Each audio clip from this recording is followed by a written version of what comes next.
5779. I think it's important to mention these are bipartisan process reform bills. I think we've all agreed the current process is not productive, if not just completely broken. And I appreciate the commitment from my ranking member to work together. Doesn't mean he supports all of these, not putting words in your mouth, but I think the commitment is certainly there, not only from you, but my Democrat colleagues, to find ways to make this work so that we can steward taxpayer resources, so that we can govern the people's government, and I appreciate that. But today we're considering H.R. 5779, the Fiscal Commission Act, H.R. 6952, the Fiscal State of the Nation Act, and H.R. 6957, the Debt-to-GDP Transparency and Stabilization Act, in that order. To ensure we have the flexibility to accommodate the schedule, I ask unanimous consent that the chair be authorized to declare recess at any time and the committee delay any request for roll call vote without objection. So ordered. I now yield myself such time as I may consume for an opening statement. Ladies and gentlemen, my colleagues, we started this journey as a team, as a budget committee team. Not Republican or Democrat, but members of the United States House of Representatives Budget Committee, with a tremendous responsibility and opportunity. And we had a fiscal state of the nation, which I thought was excellent. It was a bipartisan panel. We looked at the federal government's balance sheet, our revenues and expenditures, and the unfunded liabilities out 30 years, where we added we will add $120 trillion to the already record levels of debt. We will increase our debt to GDP according to CBO, nonpartisan scorekeeping agency, from 125%, which is the highest gross debt to GDP in the history of our country, to well over 200%.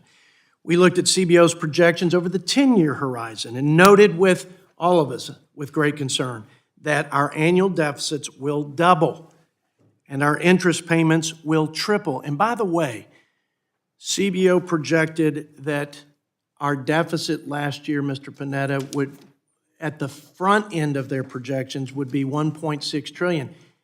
Brother, it is 2.6. They were off by $1 trillion. That's not a rounding error, even by federal government standards. $2.6 trillion. So all of this we heard with concern and conviction, and hopefully with resolve to do something about it. This was all before, if you recall, the Fitch credit downgrade, before Moody's outlook downgrade from stable to negative. This was before the Treasury bond market showed signs of softening. This was before Treasury announced it would need to borrow $250 billion coming out of August in the final quarter of the fiscal year. This was before Treasury said that they would need to borrow $1.5 trillion in the fourth quarter of this past calendar year and first quarter of this year. 2 quarters, $1.5 trillion. This was before CBO missed their projections by $1 trillion. Suffice it to say, things have not gotten worse, and the signs are only indicating that our federal government's budget and spending and deficit is coming off the rails. At the time of our first hearing, we also agreed that we've all contributed to this, that no party gets a pass on this. I mean, I have my views on spending, and some of my colleagues have their views on the revenue side, but we're all guilty as the two political parties in this country, the major political parties, of not being responsible fiscal stewards. And so we all own this, and we're all in the boat together, the boat that's sinking. And none of us want to be that generation, that first generation of American leaders who handed the country worse than we found it to our children and to the next generation of Americans. And I believe that about this committee. We also talked about the process of being broken, as I mentioned earlier. We rarely pass budgets. In fact, we passed our reverse the curse budget. I recognize it was a partisan resolution, regrettably, but it's the first time we've passed a budget in 5 years. We rarely do our appropriations. We rarely do any of this on time. We rarely enforce any of it when we do pass it. And just like this FRA, where I agree we did a deal, we ought to stick to the deal, but members of Congress voted on the FRA as it was written in the piece of paper, not with all these side deals that our four-corner leaders and the president agreed to. And they used this off-balance sheet gimmicks, chimps, emergency spending. Basically, we keep two sets of books, and I think it's unconscionable. And the citizens of our country, if they ran their businesses like this, they go to jail. So we'll just pause now while this gentleman is escorted off. More political theater, by the way. Let's. Keep your hands off Social Security. I have a petition here from over half of Thank you, sir. Americans who say, keep your hands off of Social Security. We don't need a smoky back room. Take care of this gentleman, I would please. like you to listen to the American people when they say absolutely no cuts to Social Security. A vote for a commission is a vote to cut Social Security. No cuts to Social Security. No cuts to Social Security. Well, speaking of gimmicks, I hope we can all see past these tactics that keep us from doing the right and responsible things for the American people. So, and by the way, they happen on all sides. And nope, again, I hope we can come at this as leaders, not as members of a political party. So we talked about the broken process, and one of the things we also do is we hyper-focus on 1/3 of the budget, discretionary. And Mr. Boyle, we rarely spend the time on the 2/3 of mandatory spending that is the bigger driver of the debt. And so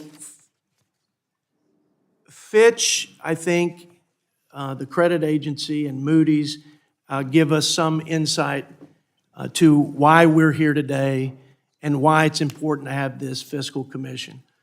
They said that, among other things, they're concerned about the growing deficit. They talked about the drivers being mandatory spending and interest. But central to their concern and their downgrade was the lack of confidence that the United States Congress would do anything to address it, meaningful. They thought that the current hyper-partisan climate, the broken process, would not lend itself to us coming together to create a medium to long-term fiscal plan. Everything's on the table.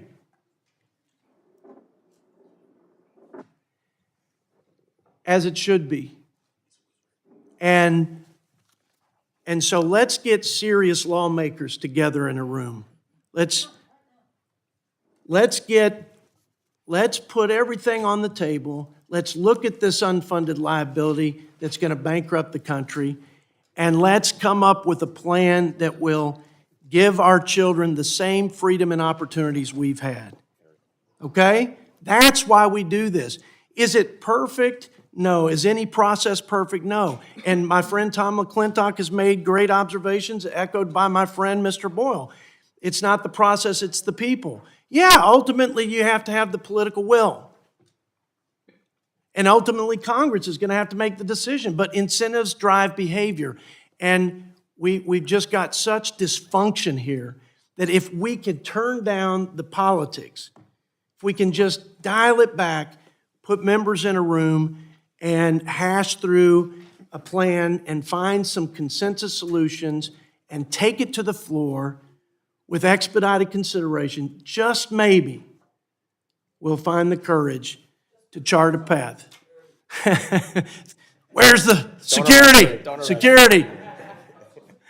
I want that picture, by the way, tomorrow. Listen, I'm off script, but I think I'm on point.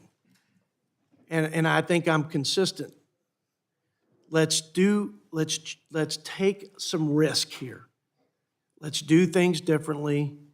Let's not just continue this insanity and get, for the love of country, and I have no doubt my Democrat colleagues love this country.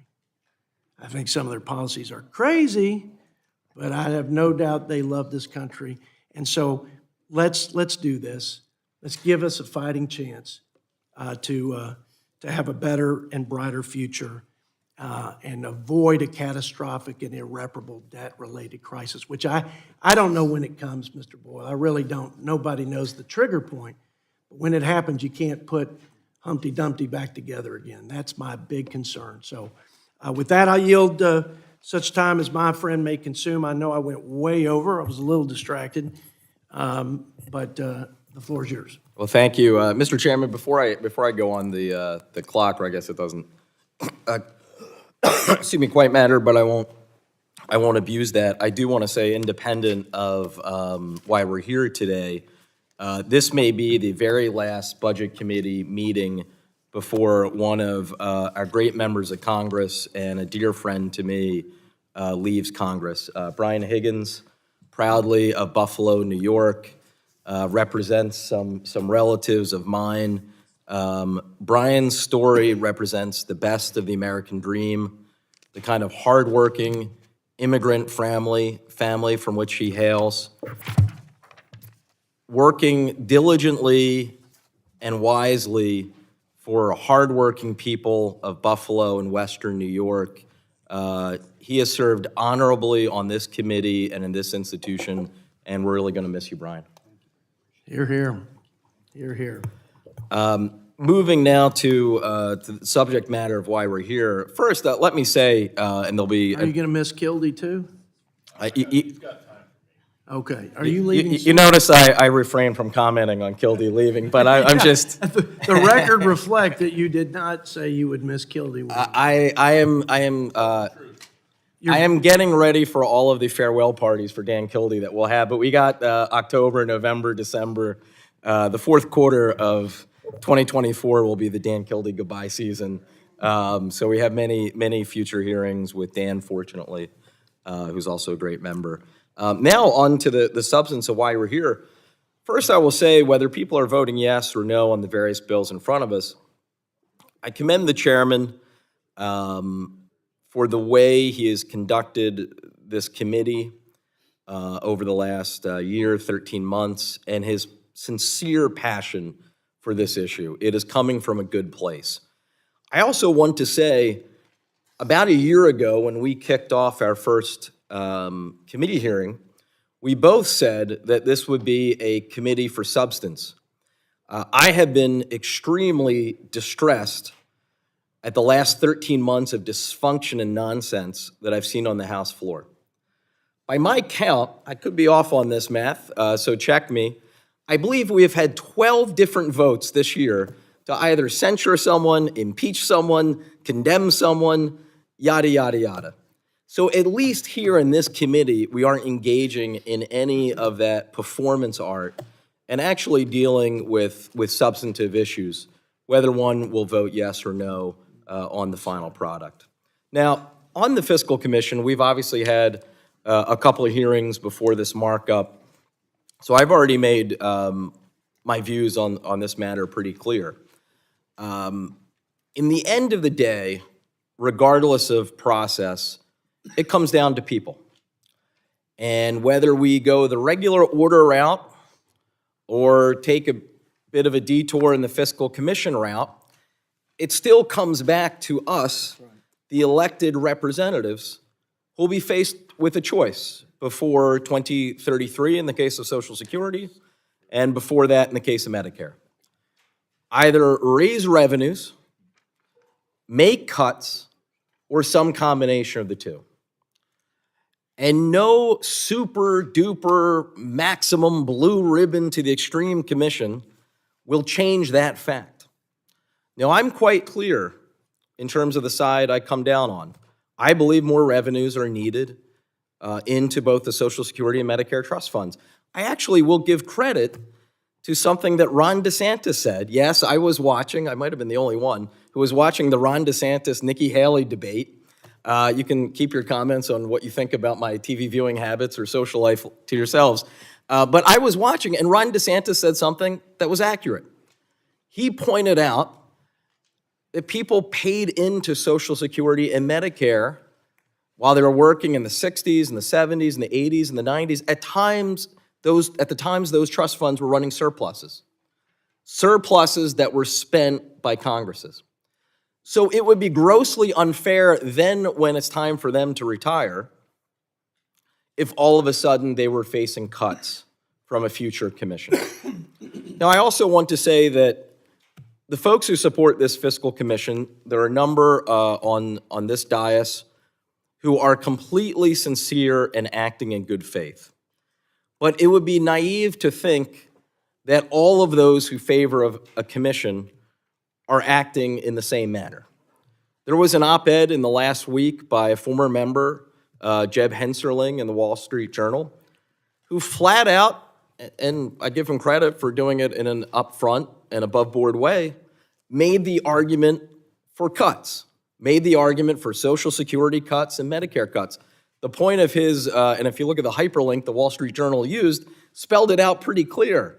Forget the commission, we just want to go straight to the entitlement cuts, is the argument that he was making and that many others on the Wall Street Journal make. So there are absolutely those who are getting ready to use a commission as a backdoor way to force through unpopular cuts that I completely oppose and will completely oppose. I thought that the former chairman of this committee, your predecessor and my predecessor as the lead Democrat in this committee, John Yarmuth, had it right. That in the end, it comes back to people. And no commission is going to replace that reality. We need, and I will forcefully argue, for us to have the courage to vote to increase the revenues into Social Security and Medicare. And if we do that, we can put both on firm footing, as the Joint Committee on Taxation has verified. We can put both trust funds on the path to full solvency for the rest of this century. We don't need a commission to do that. Thank you, Mr. Chairman. I yield back. I thank the ranking member, and now we will recognize other members for, pardon me, their opening statements. If there are any technical questions about the legislation, the committee's considering today, staff will be available during opening statements to clarify any technical and or factual questions. If a member asks a question, okay, my apologies, I'm not supposed to read that part. So I yield 3 minutes now to my friend from California, Mr. Tom McClintock. Well, thank you, Mr. Chairman. There are 3 numbers that tell the entire budget story. Those numbers are 48, 58, and 75. Over the last 10 years, inflation and population have grown by a combined 48%, driven by Biden's fiscal and open borders policies, 48%. Our revenues have grown 58%. So no, Mr. Ranking Member, this is not a revenue problem. And that's, by the way, after the tax cuts that the Democrats always complain about. So revenues aren't the problem. The problem is that third number, 75%. That's the increase in spending in the same period. It's still the spending stupid. When we cut taxes under Trump, our revenues did not go down. They went up because of the economic expansion that they produced. The Democrats had never understood that. Truman did, Kennedy did, but these guys don't. Until we control our spending, we are not going to solve this problem.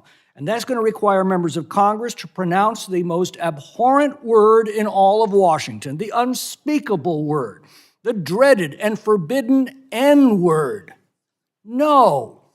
No, we can't afford to support 5 million illegal aliens that the Democrats have allowed into our country.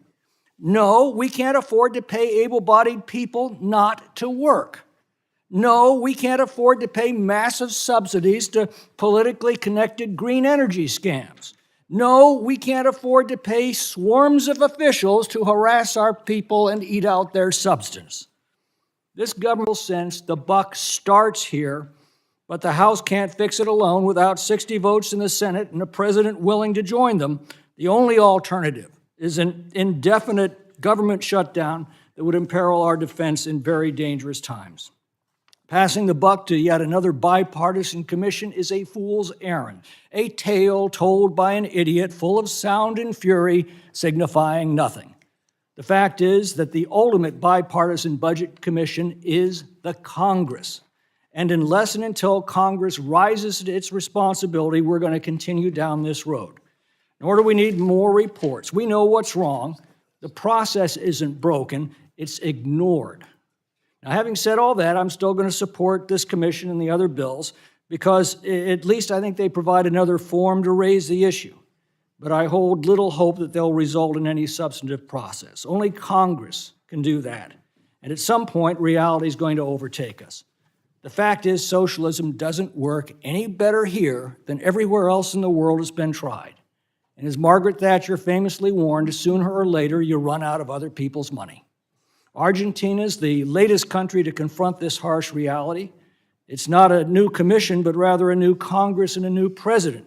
We're willing to pronounce the word no that we need before we can restore the fiscal discipline and prosperity that fiscal discipline produces. And that can only be done by the American people. I yield back. I thank the gentleman from California, and just please indulge me for one key point. I think if all we do is raise the awareness and educate the American people and bring them along, I wish every member could serve on this committee, and I wish every citizen of our country could tune in so that the public sentiment would put the appropriate pressure, Democrat and Republican, on elected officials to come up here and do what they need to do. And I pray at least we can do that. And those kitchen table conversations will not just be about the border or about foreign wars, but they will be about the battle that we're in for the fiscal health of this country. Mr. Higgins, I echo my ranking member sentiments. You're a friend, and you've been a great colleague on Ways and Means and here in the budget. We're going to miss you. Congratulations on your service to our country and this new chapter in your life. I yield 3 minutes to you, sir.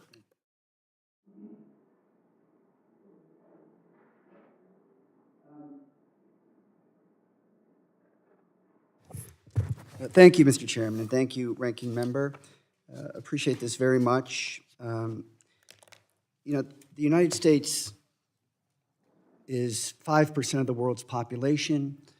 We are 25% of the world's economy. When you look at the growth of the American economy as it relates to the world economy, of the G7 economies, we had 48% of the world's wealth 20 years ago. Now it's over 58%. America, the US dollar is the go-to currency in the world. 85% of global transactions are based on the dollar. We have a strong and vibrant economy. The Harvard economist Peter Drucker said that the whole purpose of creating an economy is to create a middle class, because the middle class pays our taxes, they fight our wars, they teach our kids, they protect our neighborhoods. It is vital to have a strong middle class. The chairman said that everything is on the table, everything but tax equity.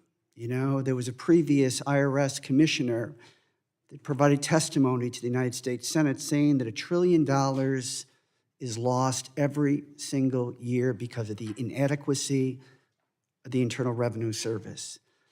And now we're in a process of cutting the very resources that are necessary to keep the Internal Revenue Service functional relative to the state of our economy. And there's too much talk about fiscal responsibility without taking fiscal action that supports that contention. What do I mean by that? You know, the federal government, nearly $7 trillion of an annual budget, is 23% of the American economy. When you don't essentially make a budget for 25 years, when this fiscal year is 30% done without essentially having a budget, that does real damage to the American economy, because economic stability and growth is based on stability, predictability, and that's very, very important and a big responsibility of this committee. So I want to just encourage this committee to take decisive action relative to tax fairness. You know, when you look at, in the end, because of a lot of machinations as it relates to what wealthy people are able to do, a teacher in America, after filing as a single filer, pays 22% of their taxes. A firefighter, 22% in taxes. Jeff Bezos, on $99 billion in income, pays less than 1%. So if everything's on the table, the most important thing, I believe, is tax fairness, and we have to achieve this through this process. With that, I'll yield back. I thank the gentleman from New York, and now yield 3 minutes to my friend Buddy Carter from the great state of Georgia. Thank you, Mr. Chairman, and thank you for undertaking this. This is something all of us, I think, recognize that we need to do. I'm thrilled to see this committee and the Congress get serious about saving and securing. That's the key, saving and security, not cutting, saving and securing the future of our Social Security and Medicare programs. This isn't politically popular, I get that, but at our current pace, cuts to these programs are guaranteed if the programs continue to exist at all. How are we going to explain that to our constituents when the program they paid for and paid into for their entire working lives evaporates? Who among us is going to look a senior citizen in the eye and say that they cannot retire because we failed to balance our budget? I've heard false narratives that label us as heartless for wanting to reform our vital safety net programs, but we're not the ones with our heads in the sand. We're advocating for a smarter approach that sustains these essential programs well into the future so generations to come can also use them. Every single one of us in this body, every one of us, promised in one way or another to make this country better for future generations. We may disagree on the how, but we all share the belief that it is up to us to secure this nation's future.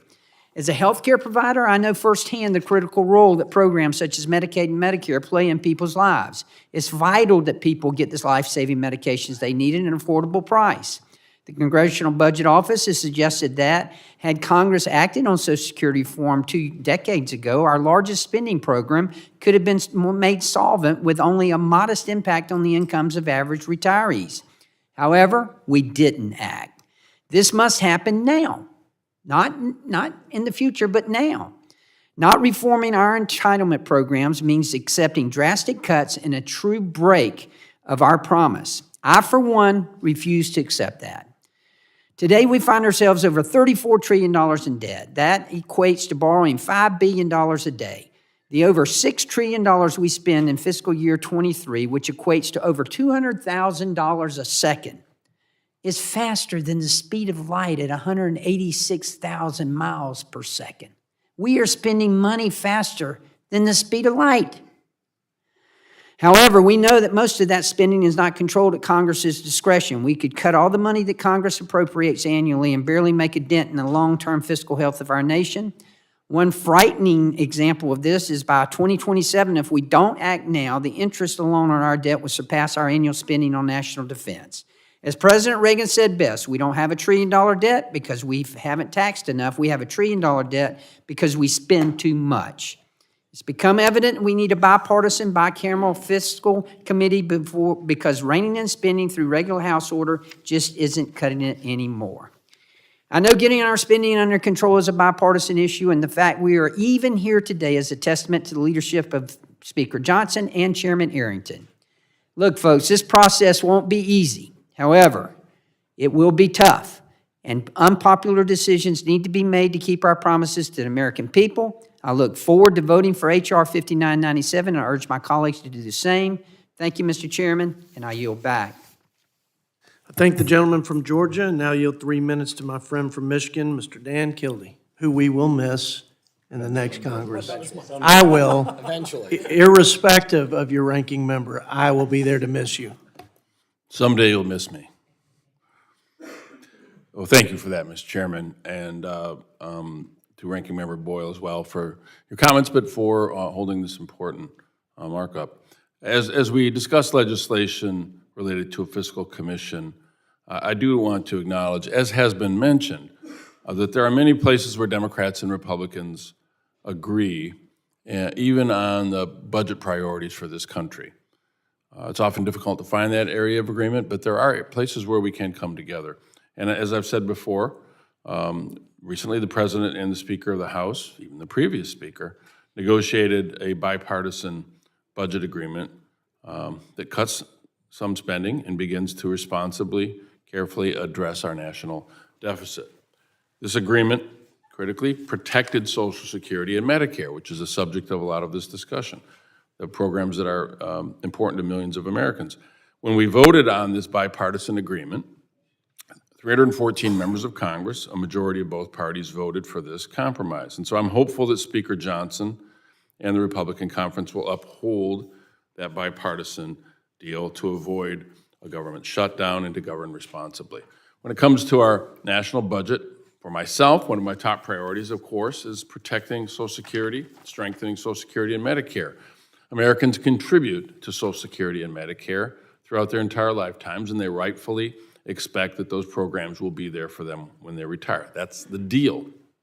When you work hard, you play by the rules, you make those contributions, you ought to be able to retire with dignity.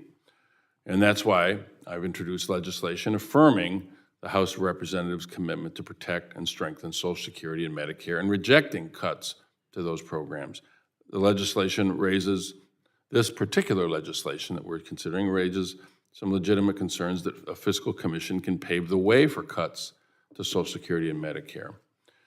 So my issue with fiscal commissions of the past is that they have prioritized cutting spending and have not focused on making our tax code more fair for workers and families. And Mr. Higgins made, I think, a very important point about the unfair aspects of the tax code. So Americans deserve a government that's fiscally responsible and is working to lower our national debt. But we have to do that ensuring that the tax code makes the wealthiest individuals and the biggest corporations pay their fair share, not by advancing cuts to Social Security and Medicare. So with that, I have to oppose this legislation. I don't believe that we will see the priority on revenues that we ought to, and I disagree that it's just a spending problem. When the wealthiest individuals in this country just don't pay their fair share, we can't look the other way and pretend that the only solution is to cut programs that are designed to benefit the people who need it most. With that, I thank you for the opportunity to speak, and I yield back. I thank the gentleman from Michigan and now yield 3 minutes to my friend from the mother of all states, Virginia. I thank the gentleman from Texas. And I thank him for his leadership on this issue, and I thank the ranking member for engaging in an important conversation. The need for fiscally conservative policies could not be more evident. The question is whether Congress has the will to actually enact them. The national debt surpassing $33 trillion, the cost of paying down the interest alone is becoming increasingly untenable, with projections indicating that interest costs will surpass national defense spending by 2028.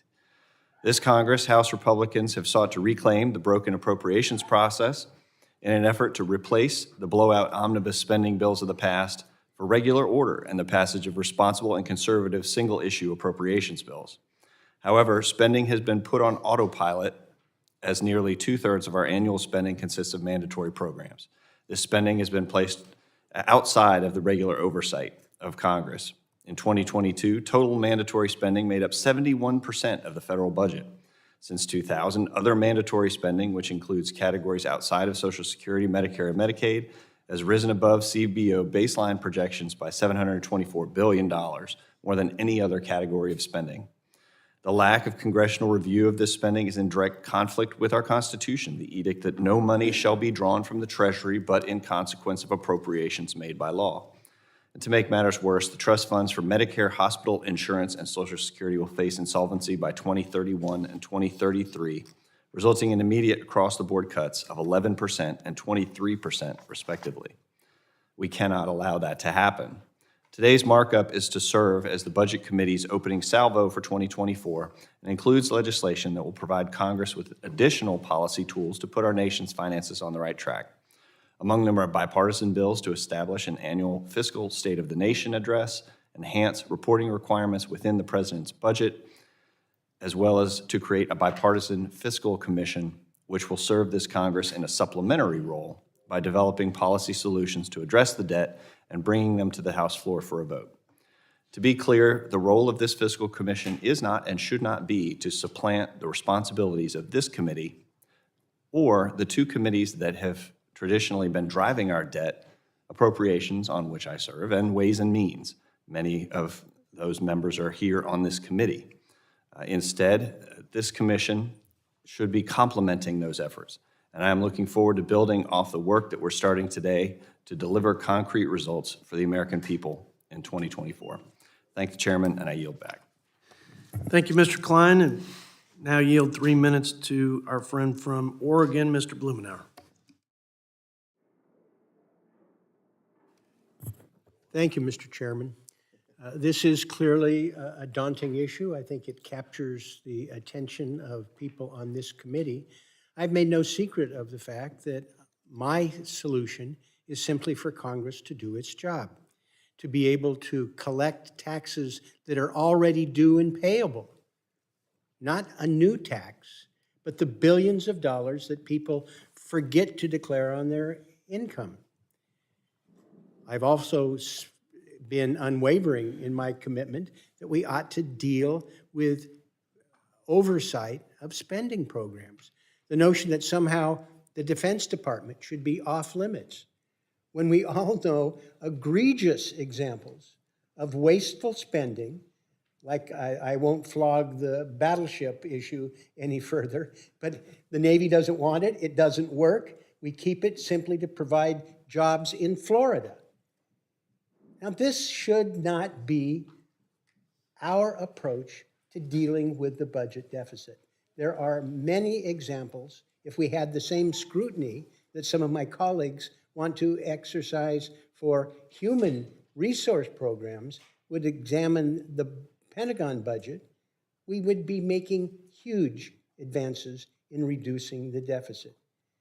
But I want to just be clear that while I don't think that there's a solution absent doing our job, raising revenues that are already due and payable, and having oversight of spending, I have no quarrel about people who want to come together and think about the way that the commission may be able to help ease moving forward on that. It's an exercise of cooperation, learning what the choices are, working together, showing good faith, and I think the chairman and ranking member are exhibiting good faith in the way that they've managed this, dealing with the various opinions on the budget committee. I think it's possible that some good can come from it.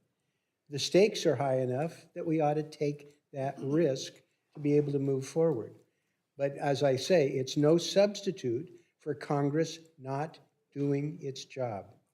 I'm hopeful that this would be a step in the process of helping Congress do that. So I will support it, but I will be focusing on these larger issues that are going to be required if we're truly going to get the deficit under control. Thank you, and I yield back. I appreciate the gentleman's comments, and now yield to our friend from Virginia, Mr. Bob Good. 3 minutes. Thank you, Mr. Chairman, and would that we would listen to the folks from Virginia as we listened to the folks from Virginia 250 years ago.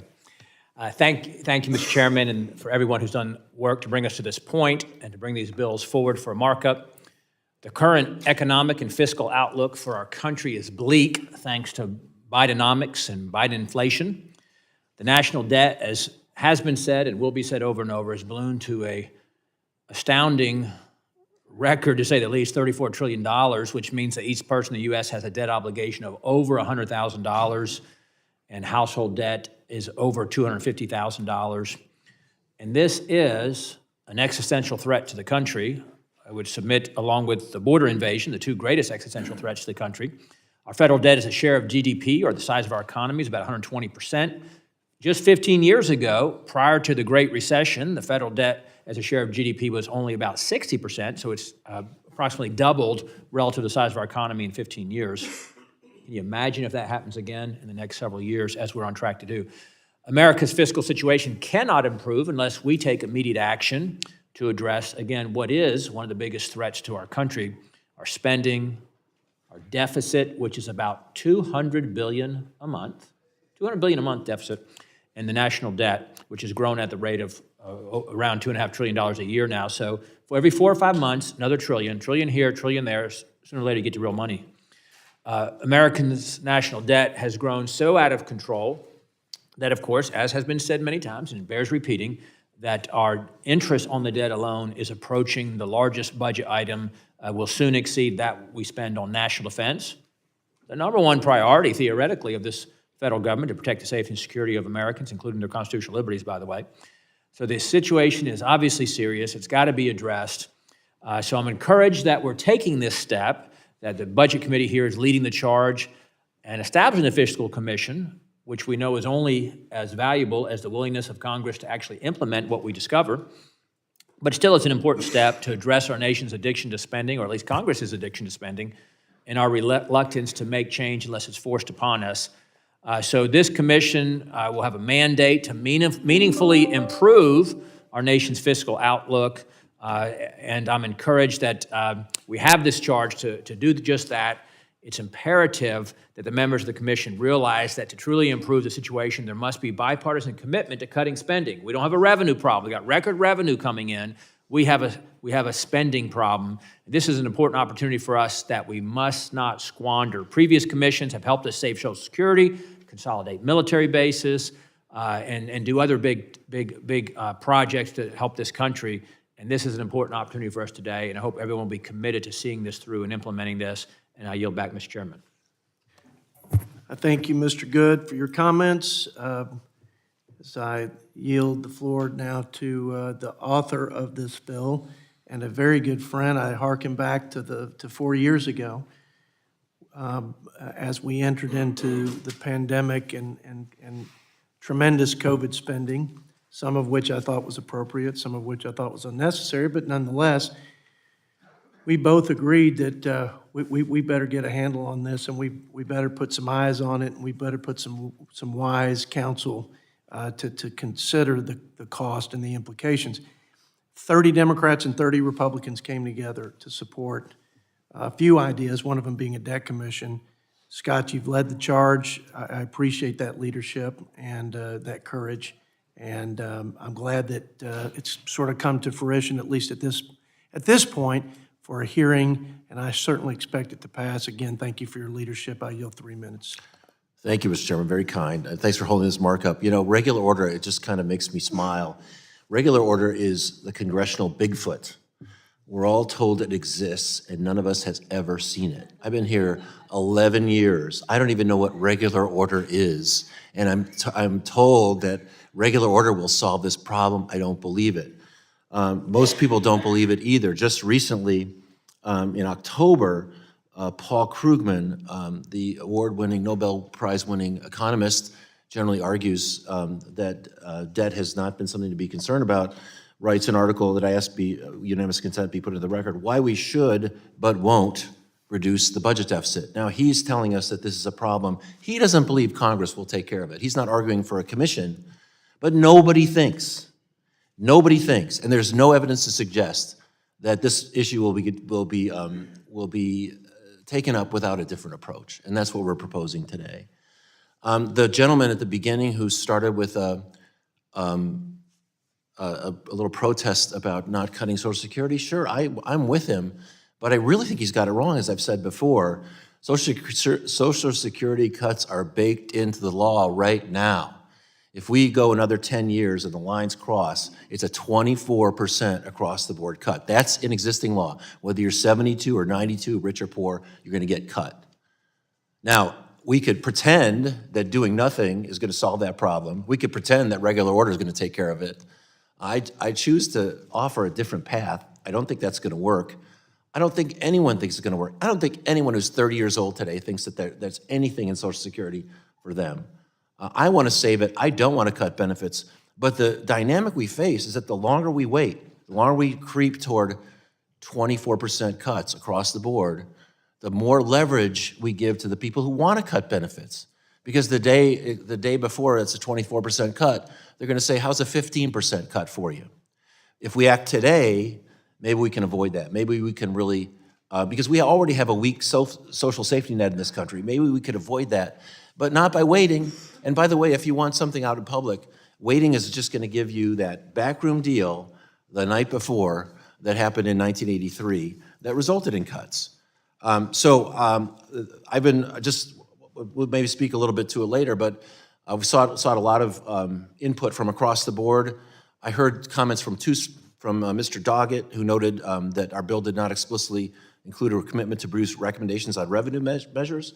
We thought that was implicit. We put it into the bill. Mr. Blumenauer asked for more public input. We thought that was obvious, but it wasn't. We put it into the bill. I think that we've talked to other members of the Progressive Caucus who are worried that the benefits of the investments you make if you borrow money that come back to the budget won't be accounted for. We put that into the bill, and the majority has been cooperative on that way. If I thought that we could do this without a commission, I'd be happy to do it, but I just think it's obvious that it's not. This is a way to get started. And if we come up with something that doesn't have revenues in it, or that puts this on the backs of federal employees who have already done their part, and isn't equitable, we're not going to vote it onto the floor, and it's not going to get voted if it gets on the floor. So we have a lot of protection. Let's do something about this. This makes sense, and I ask for my colleagues' support. Yield back. Thank the gentleman from California, somebody that's already started a fiscal commission in his own district, and they meet and talk about these things. They're still waiting for us to stop talking and do something about it. Blake Moore from Utah. 3 minutes. Thank you, Mr. Chairman. As I've expressed to you in our personal conversations, being a part of reversing debt culture was the main thing that I ran on. It's the main reason I'm here. It's the main reason that I fly across the country to come back and fight for this. I wish I could also wave the magic wand of what Mr. Peters says of regular order and making it all, we need a catalyst. I don't know any other way to put it. I've watched from the sidelines, not in Congress for the last 20 years, and we pitter-patter around the edges on this stuff. We need a catalyst to go after the number one issue our country faces. And that's not taking it out of the hands of us members of Congress, it's actually empowering us. What we're doing today is empowering us. We're going through the order of putting this process together so we have an opportunity to find the best case scenario that we will vote on. They will all be a part of our order. And I'm so grateful for the opportunity to do something substantive today. There's so much that we go through back here that just isn't. And I appreciate Chairman for his voice on this. It means the world to me to be able to tell my constituents I want to go back there for a particular reason and to be able to help deliver on that particular reason. I'd like to ask unanimous consent to enter into the record an op-ed that I wrote in The Hill on the necessity of establishing a fiscal commission to address our country's fiscal health. Without objection, so ordered. Thank you. Again, earlier this year, we surpassed $34 trillion. I tend to look in debt to GDP more, and that's even more dangerous of a number than even just the $34 trillion. And we're approaching a level that, we've talked about. Well, we did it in World War II. The factors at play are so different than they were in World War II. We actually could take the reins and control things better after World War II because we could address defense more. We're now spending the lowest percentage of GDP on defense as we ever have. That's not a lever that we can necessarily pull to make this work. Our direct mandatory spending has eclipsed 2/3 of our budget because of inaction, right? And what we want to do today is take action to do what we were all elected to do and make logical, thoughtful, productive decisions on how to address all this. We're on a path to irreversible economic harm. I have 4 young boys.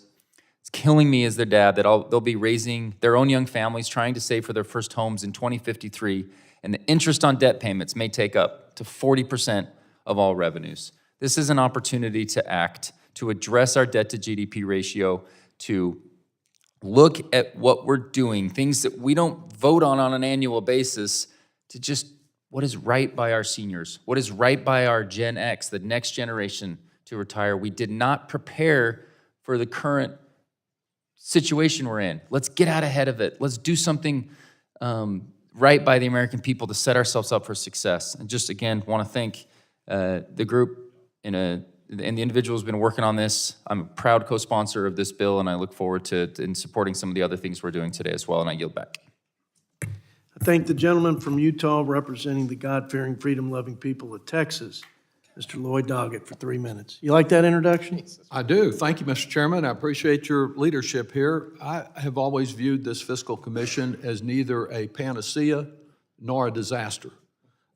It is important that revenues be considered along with spending, and I appreciate the efforts that our colleague, Mr. Peters, has made along with the chairman to see that this revised version of the bill includes consideration of revenues.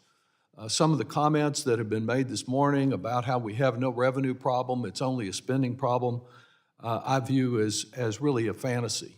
We see how fantastic they are with reference to the appropriation bills for this year.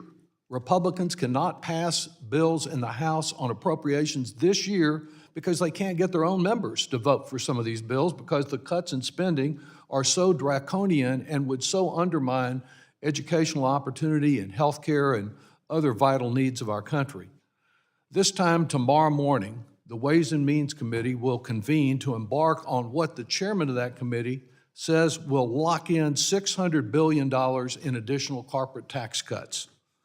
Just as with any family budget, if you cut your earnings, that can put you into a disastrous debt spiral just as quickly as if you spend too much. And some of the same people who are today raving about the trouble we have from too much spending and too big a debt will be the first to champion this locking in $600 billion in additional debt. I consider the need for a commission every time I see the failure of the Congress, of the Ways and Means Committee, to take some of the tough votes that are necessary to contain healthcare costs. And so what we're doing now is not enough. I have some legislation, it's along the lines of what President Biden has proposed to expand Medicare solvency. I think that there is a real concern out there that this commission will be called the Cut Social Security Commission. Mr. Boyle has some amendments to try to address this and to see that Social Security receives reasonable protection. I support those amendments. I can support a fiscal commission, but not without greater protection for Social Security than the current bill offers. I would encourage the chair, if he cannot support the specific language that Mr. Boyle is advancing, to work with us to ensure that the guarantee of Social Security is not lost. Providing additional protection in this measure for Social Security is important because there have been so many efforts by Republicans through the years to cut it. If we want strong public confidence in a fiscal commission, it needs to be clear from the outset that Social Security will receive the protection that is so important to millions of Americans. And I yield back. I thank my friend from Texas and now yield to the gentlelady from Minnesota, Miss Michelle Fischbach. 3 minutes. Thank you, Mr. Chair. And has been noted, the country's national debt currently stands at $34 trillion. That's roughly 120% of GDP. That's roughly $102,000 per household. That's $102,000 that American households cannot afford. And just to put that dollar figure in more context, the median household income in 2022 was $74,580. Now think of those two numbers. The federal government has been spending the taxpayer dollars irresponsibly for too long, and it is time for a change. Both the Fiscal State of the Nation Act and the Debt-to-GDP Stabilization Act work to increase transparency for the American people to see what the government is spending their money on and if they are doing it responsibly. For example, the Debt-to-GDP bill, it's like a tongue twister this morning, requires the president's annual budget submission to include the current ratio of the public debt to the estimated gross domestic product, providing greater transparency and insight into the government's approach to managing public debt in relation to overall economic output. This country has been ignoring the debt for far too long, and we cannot afford to ignore it any longer. These bills are smart, simple ways to keep this conversation at top of mind, and it is time we take this issue seriously and do something. Thank you, Mr. Chairman, and I thank you for your work on this. You have been vigilant about making sure that we are moving forward in this committee, and so I appreciate that, and I yield back. I thank the gentlelady from Minnesota. And another gentleman who deserves a lot of credit, who's exerted tremendous leadership, and is a reason we're here today. One of the founding members of the Bipartisan Fiscal Forum, formerly known as 30 for 30, Jimmy Panetta. Again, thanks for your leadership on this. You have 3 minutes from the great state of California. Thank you, Mr. Chairman, and thanks to Ranking Member Boyle. Look, I think, prior to coming to Congress, all of us probably had certain views of how the Budget Committee and its responsibilities, what they should be, especially when it comes to our debt and deficits. I'd seen Congress tackle fiscal challenges and believed the work of committees like this one were charged to ensure that we legislated in a fiscally responsible manner. That is why I'm a member of this committee, as well as the bipartisan working groups like the Bipartisan Fiscal Forum, in which we hope to continue to work on fiscal issues. Unfortunately, given the politics, given the fear that is out there, it's been difficult to make serious progress on fiscal responsibility. As I said before in hearings leading up to this markup, we've lost the political will to rein in our growing deficits and spiraling debt. Fortunately, there are groups like Chairman Arrington's original 30 for 30, which is now the Bipartisan Fiscal Forum, led by Reps. Peters and Huizenga, that have held discussions about how to solve this crisis. And during those talks, it became clear that a fiscal commission was our best answer as to how we come up with a comprehensive plan to get our fiscal house in order, as to how we solve the challenges that plague our current politics, as to how we get the will to do the right thing when it comes to reducing our debt and deficit before it's too late, before another crisis comes to our shores that we must deal with. The goal is not to circumvent regular order. The goal is not to just make cuts or just add revenues. The goal is to push us to put a pathway on paper that looks seriously at our budgets and how we better balance them. And yes, looks seriously at all options to do that. That's why I'm supportive of today's legislation and why we need a commission to take on this challenge. Well, there will be some hard conversations. We've made clear that this will be a public process. It will be vastly preferable process than the current way of governing by crisis.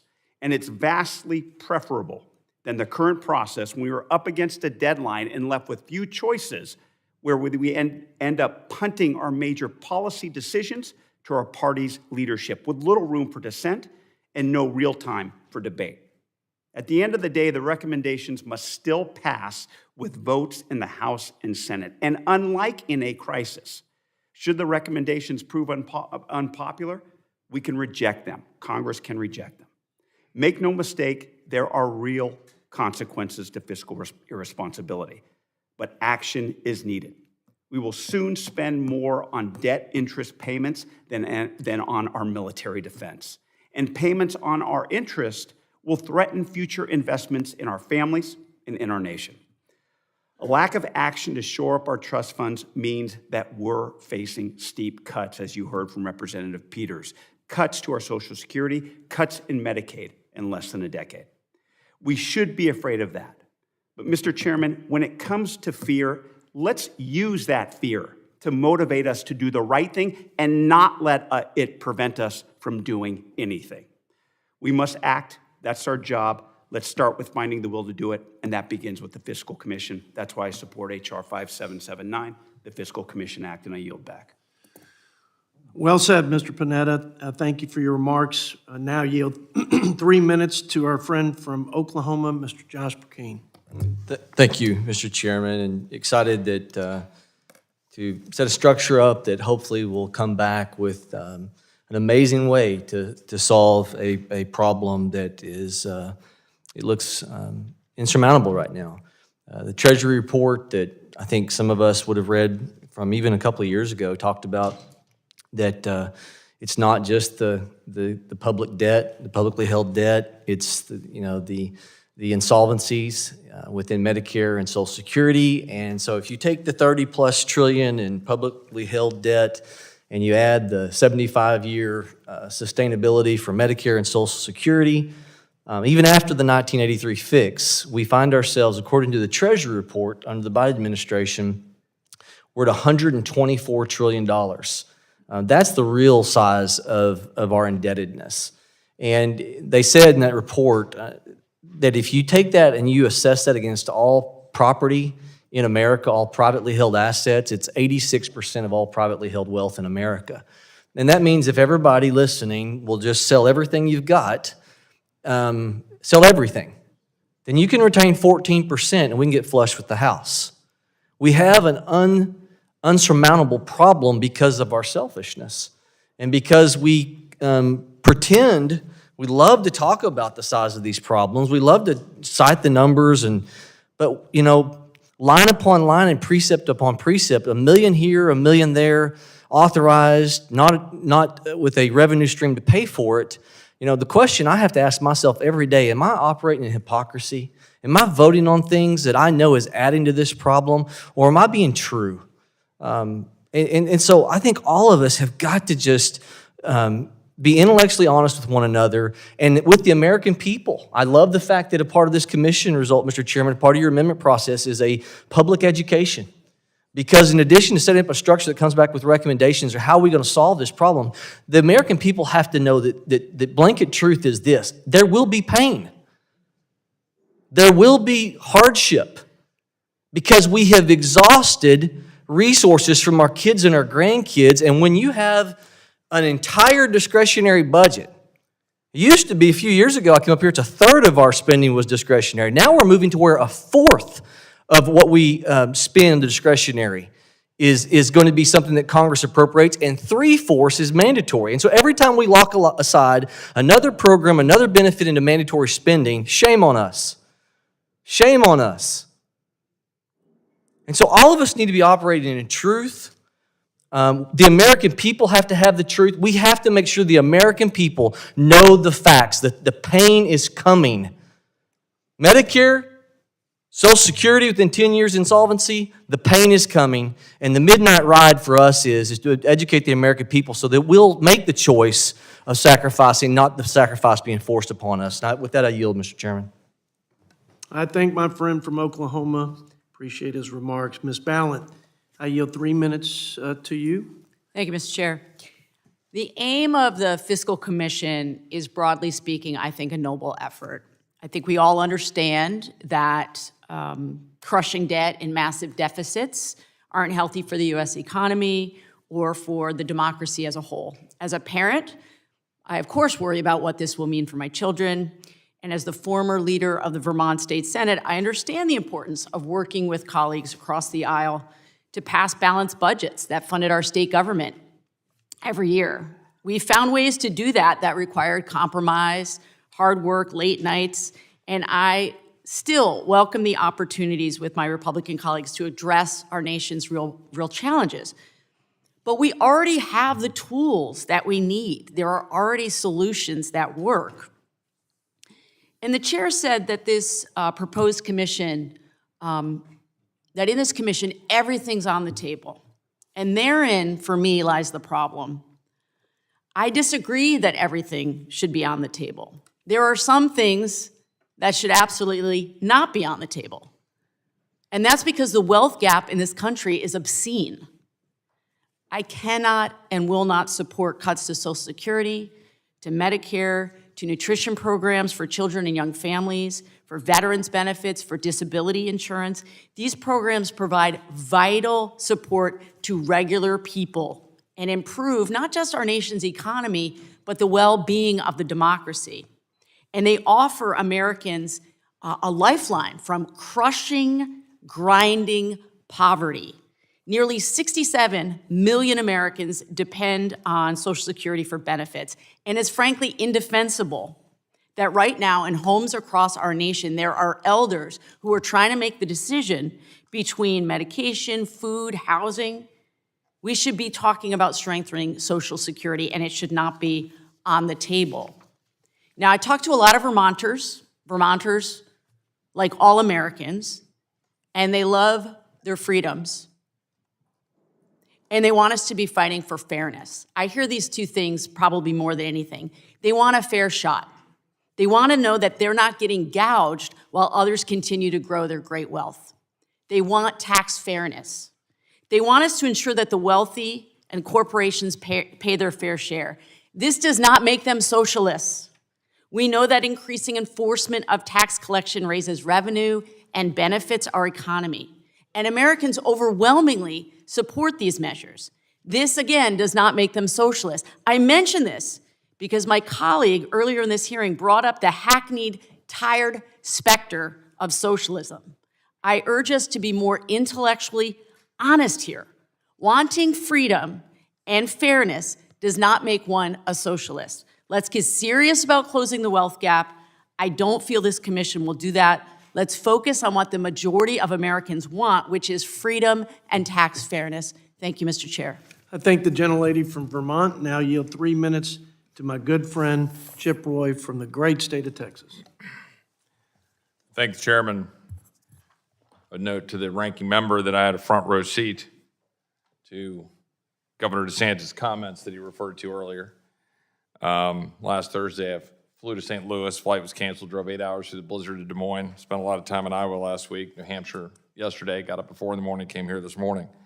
Bring that up because I spent a lot of time with people not in Texas over the last week. Every single one of them, New Hampshire, Iowa, airports, South Carolina, pit stopped in South Carolina the day before yesterday. Every single one of them are beside themselves at the rote incompetence and absurdity that is this body. All of us.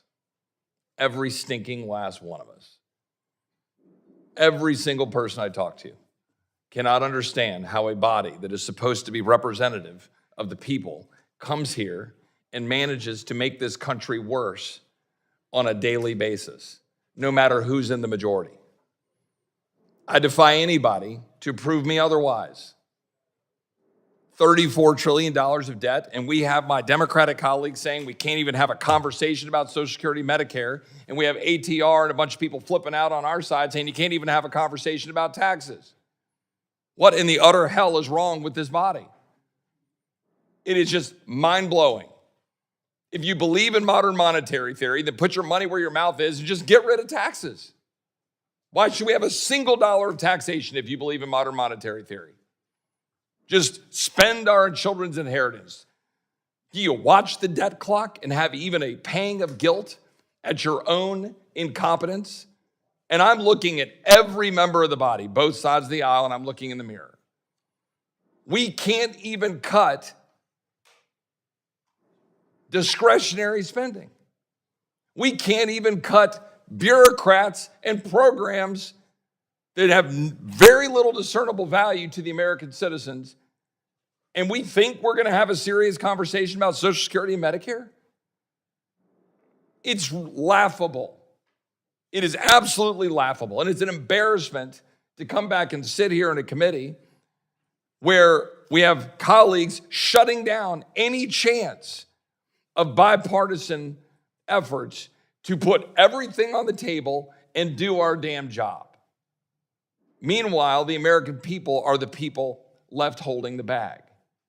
So this bill, I mean, frankly, every one of these commissions in the past has failed.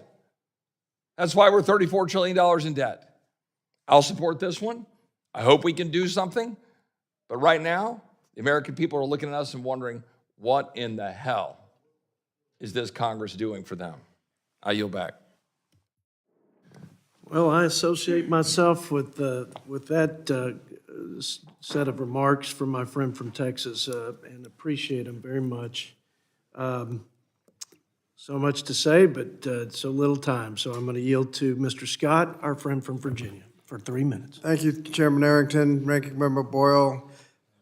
Commission tasked with finding legislative solutions to improve the fiscal outlook sounds reasonable at first glance. However, many of my colleagues on the other side of the aisle have made it part of the public record that they intend to use this commission as a Trojan horse to cut Social Security, Medicare, and other critical programs. The fact is that we know how to reduce the deficit. In the first 2 years of the Biden administration, the deficit was cut $1.7 trillion. If we need a plan to how to continue that trend, all we need to do is look at the Biden administration's budget last year, the fiscal for this budget year, the fiscal 24 budget year would cut the deficit again by nearly $3 trillion over 10 years. You can strengthen Social Security, improving the child tax credit, expand access to quality, affordable child care.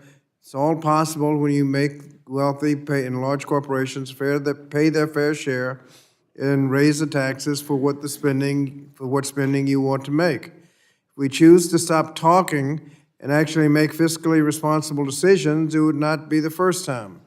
I was here to vote for the Clinton budget in the early 1990s. We had no help from the Republicans. Many Democrats lost their seats over that vote. And if we had continued the path of that budget set out for us, we would have fully paid off the debt held by the public by 2008. So we know how to pay off the national debt. Instead of paying off the national debt, President Bush and his party came in, passed enormous unpaid-for tax cuts, failed to pay for 2 wars, or the prescription drug benefit, and all of a sudden we're back in the ditch. President Trump followed that well-worn path, added additional $2 trillion to the annual debt, and this pattern has continued for over 60 years. Without exception, every Democratic presidential administration since Kennedy has decreased the deficit they inherited. Every Republican administration since Nixon has left for their Democratic successors an increased deficit. President Trump was well on his way to fulfilling that trend even before the pandemic. So it is not both sides. One side increases deficits, the other side decreases the deficit. Regrettably, Democrats are simply unable to clean up the mess left for them as quickly as the Republicans make the mess. And this is just not a spending problem or a taxing problem. It is a problem because we haven't taxed for what we spend.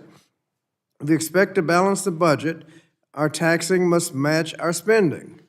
So, Mr. Chairman, pretending that a fiscal commission will solve our unwillingness to make these difficult decisions will only delay the inevitable. And you can't pretend that complaining about it is going to actually solve the problem. No solution other than specific spending cuts or specific revenue increases or a combination will solve this problem. So I look forward to working with my colleagues to enact serious policy ideas to improve our fiscal outlook, and I yield back the balance of my time. I hear a lean yes somewhere in your expressed sentiments, Mr. Scott. Thank you for your thoughtful comments. And now to our former Chief Deputy Whip, my good friend from Georgia, Mr. Drew Ferguson, 3 minutes. Thank you, Mr. Chairman. As I sit here, I think about how many thousands of people in this country have run for office to be a member of this body since 1974, pledging to get our fiscal house in order on both sides of the aisle, pledging to secure Social Security, pledging to secure Medicare, pledging to make sure that our debt is under control. Good meaning men and women from all across this country on both sides of the aisle that have run for office with that sentiment. And what stands in their way is not their desire, their heart. It is a badly broken budget process. I have surmised that just about every sin, the political sin that we commit in this body, is due to a budget process that is broken. There are 50 acceptable pathways to failure and one pathway to success. We reward failure and delay, and we push power to the top, and we completely rob members on both sides of the aisle of the ability to have honest debate and to make real changes to what we are doing here from a legislative policy every single year. I think about my colleagues on the other side of the aisle that I know want to see our fellow Americans do just as well as my colleagues on this side of the aisle. But we have gotten to the point that we can't even have an intellectually honest conversation because of the rules that we operate under hamstring our honesty. We take scores, static scores from the Congressional Budget Office and judge things 10 years out that quite candidly are always wrong. We use political talking points at every step of the way. So one of the things that I hope that will come of this commission is not just looking at the programs and how we solve some of the problems like Medicare and Social Security, but let's please fix a broken budget process that leads us to failure year in and year out. This body and most people don't have the discipline to overcome a badly broken process. And we need a better process, Mr. Chairman. I think that is paramount.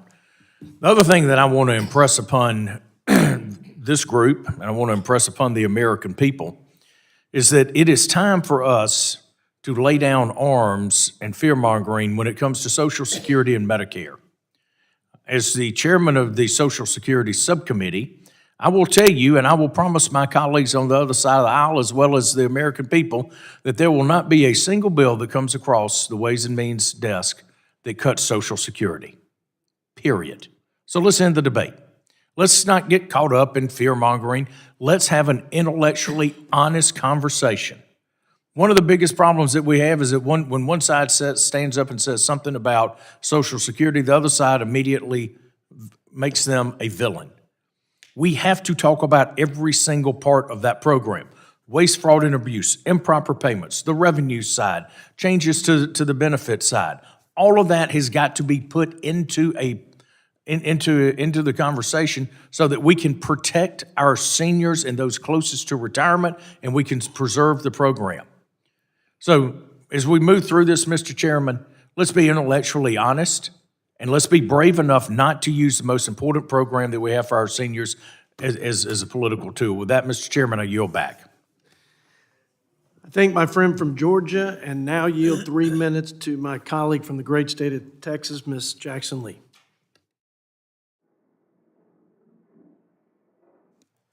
Thank you, Mr. Chairman, and to Ranking Member Boyle for convening us. I am challenged as to whether or not this is a solution-focused hearing.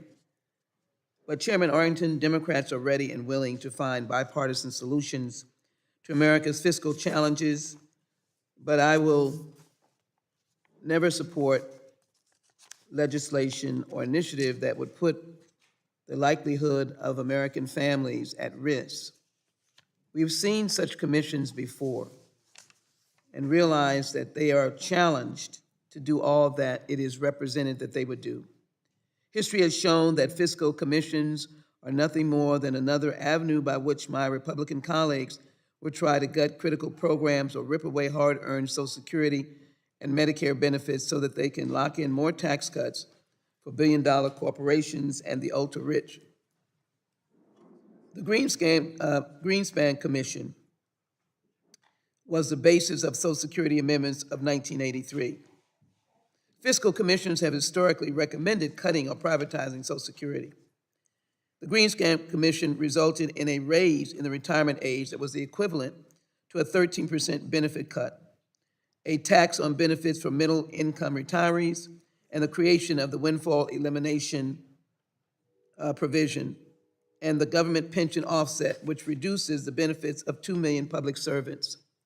The President's Commission to Strengthen Social Security, established by President George W. Bush, issued a report outlining 3 models of partial privatization of Social Security. Most recently, the Bowles-Simpson Commission recommended raising the retirement age, reducing the cost of living adjustment, and reducing benefit amounts for many earners. The reality of our fiscal situation is that it was caused by tax cuts initially enacted during Republican trifectas in the past 25 years, which have slashed taxes disproportionately for the wealthy and have severely reduced federal revenues. In fact, the massive Republican tax cuts over the last 25 years have cost $10 trillion to date and are responsible for 57% of the increase to the debt ratio since 2001. It is clear that this approach of the Fiscal Commission is not the answer. Coming together and working as a combined group of Republicans and Democrats, Americans committed to the American people, that is the answer. The burdening of Social Security and putting that on the backs of our families and workers is not the answer. It means reducing Social Security and Medicare benefits instead of supporting funding for the IRS to enforce laws already on the books and making the wealthy pay the taxes. That is the answer. Anything else is not. I ask my colleagues on this committee to join us in building up the revenue of this nation, to provide for Social Security and Medicare benefits for all of our people, and to make sure that we do not use policies that are imbalanced and hurt some and lift up others. This is a nation of equality, justice, and respect for us all. With that in mind, let us help the hard-working Americans and find ways to promote their Social Security and security in their nation. That's what they do for us. I yield back. I thank the gentlelady from Texas, and now yield 3 minutes to a senior member on this budget committee. Man, I've learned a lot from Wisconsin, Glenn Grothman. Well, first thing I'd like to point out is, a lot more gets done around here when you have all 3. And we just got done with a biennium in which you guys had all 3, which is fine. Things go back and forth. Ever since I've been involved in politics, I've been told how the problem with Social Security is we got to raise the limit on which we levy the tax. And you had all 3, and I just think it's telling that when you had the opportunity to do that, you refused to do that. There are other things that I thought you were going to do on the revenue side. There was getting rid of a massive loophole in the estate tax that I just did get out. That did get out of this House, but that didn't survive, which kind of surprised me as well. But in any event, it's illuminating when you're in charge, you won't raise these taxes. Now, I will say this. The number one goal of that commission should be not to play with Social Security benefits, okay? There are people on my side who think, we can go up to age 68, age 69. I'll tell you, it's pretty difficult for somebody who's 68 or 69-year-old to get a job today. And a lot of those people physically can't take those jobs. Other things some people like to do, they don't like to raise the age, they like to punish thrift. If somebody has a few $100,000 in their 401k, they say, well, he doesn't need the Social Security, we'll take that away. Or they like to punish work. Somebody's working when they're 72 or 73, they say, well, maybe we ought to change Social Security because that guy's working, he shouldn't get any. So those things should be off the table. Now, where will the money come from? You said all we can do is cut benefits or raise revenue. I disagree. There's not one more spending program that is more vital than Social Security. Like it or not, we have made a commitment to the public that these benefits will be there. And meanwhile, we continue to flood money at programs that are either wasteful or unconstitutional. I'm not going to say all these programs are bad, but they would be done more efficiently on a state level. I mean, we have a Department of Housing and Urban Development, a Department of Health, a Department of Education, Department of Labor. All these things should be taken away before we take one dime from Social Security. And that's not to say we shouldn't have any welfare programs, but if we have those programs, which, by the way, I think are designed primarily to keep the fathers out of their families, That seems to be the major goal of them. But if we're going to have those programs, if we are going to have programs designed to destroy the American family, at least they should be administered on a local level. Final comment, I will agree with one of my friends over there. He sounds like one of my heroes. We do spend too much money on defense. I think sometimes those programs are designed because they're in some congressman's district or some businesses politically active. And I'd be happy to work with you in the next round of appropriation bills to maybe eliminate some of that wasteful defense spending. We ought to get rid of the wasteful defense spending before we even look at Social Security. But in any event, stick with our Constitution, stick with the 10th Amendment, and get out of these programs that are meant to be administered on a local level. Thank you. Thank you, Mr. Grothman. We have only Republicans remaining. If we have some of our Democrat colleagues show up, we'll go back to alternating. Or do we have some? No, I think she passed. Oh, she passed. Yeah. Oh, okay. So we are going to bring it home with the 3 or 4 remaining Republicans, starting with my friend from Kansas, who claims to have a larger production agriculture center, but I don't believe that's true, and I'd ask the American people to look very closely at that. Mr. Ron Estes. Well, thank you, Mr. Chairman, and we can talk about agriculture production later today, but we need to talk a lot about budget today. You know, more and more Kansans that I talk with are saying that the national debt's their top priority. As mentioned before, we've surpassed $34 trillion in debt at the beginning of this calendar year, and actually we're on target to be more than $36 trillion in debt by the end of this fiscal year. Every American's on the hook for $102,000. That's every man, woman, and child. Today, we're borrowing $1 out of $4 we spend at the federal level. Imagine if you were a family or a small business. You simply could not survive spending 25% of your spending being borrowed. And here's the sad truth. When we squabble over the spending on this committee or the House floor, it's over a drop in the bucket of the total spending by the federal government. Discretionary spending, spending that we actually vote on each year, only accounts for less than 30% of all government spending. The rest is automatic spending set in place through various programs. In fact, discretionary spending is less than last year's deficit. So even if we set all of our appropriations to $0, which we could not or would not do, since that includes military and veterans and so many other high priority issues, we would still be borrowing just to cover the automatic spending we don't even get to vote on. This crisis didn't happen overnight. It's taken years to get to this point, but it seems that it's accelerating. This spending and debt increase has occurred over years, but the rapid acceleration is because of President Biden's outrageous spending is the largest deficit spending by any president in history outside of the COVID-19 pandemic. It's clear that the status quo in Washington is not working. We haven't passed all 12 appropriations bills on time since 1996, and both sides are to blame. We can't keep passing omnibus spending bills and continuing resolutions that do nothing to address our country's fiscal stability. A fiscal commission is one approach to correct course, and we're seeing here today there's bipartisan support to establish one. I know there are members on this committee who have attempted to address Washington's radical spending before. I've been a strong supporter of a balanced budget amendment, and even introduced an amendment to Congress last year to reduce non-defense spending by a mere 1%, just a small start to correct Washington's broken spending. It's encouraging that now there are a growing number of members who see this real threat to our nation and are ready to act. As we mark up these bills, I want to remind my colleagues that our detrimental spending habits today aren't just impacting the world we live in, but it's going to have deep impact on our kids, grandkids, and great-grandkids. And it's the future generations that will bear the brunt of this body putting off making hard decisions. I urge my colleagues, both Republicans and Democrats, to take today's discussion seriously because $34 trillion in debt is a sobering number, and we must correct course now. Passing these 3 bills is the right step in breaking Washington's bad spending habits. With that, Mr. Chairman, I yield back. Thank you, my friend from Kansas. I've said that I appreciated the leadership of Jimmy Panetta and Scott Peters. You were a founding member as well of this bipartisan fiscal forum, formerly 30 for 30. We would not be here without you, Ron. Thank you for your leadership, and let's go all the way, get this thing done. and do something meaningful for the American people while we're here in Congress. Again, thank you so much.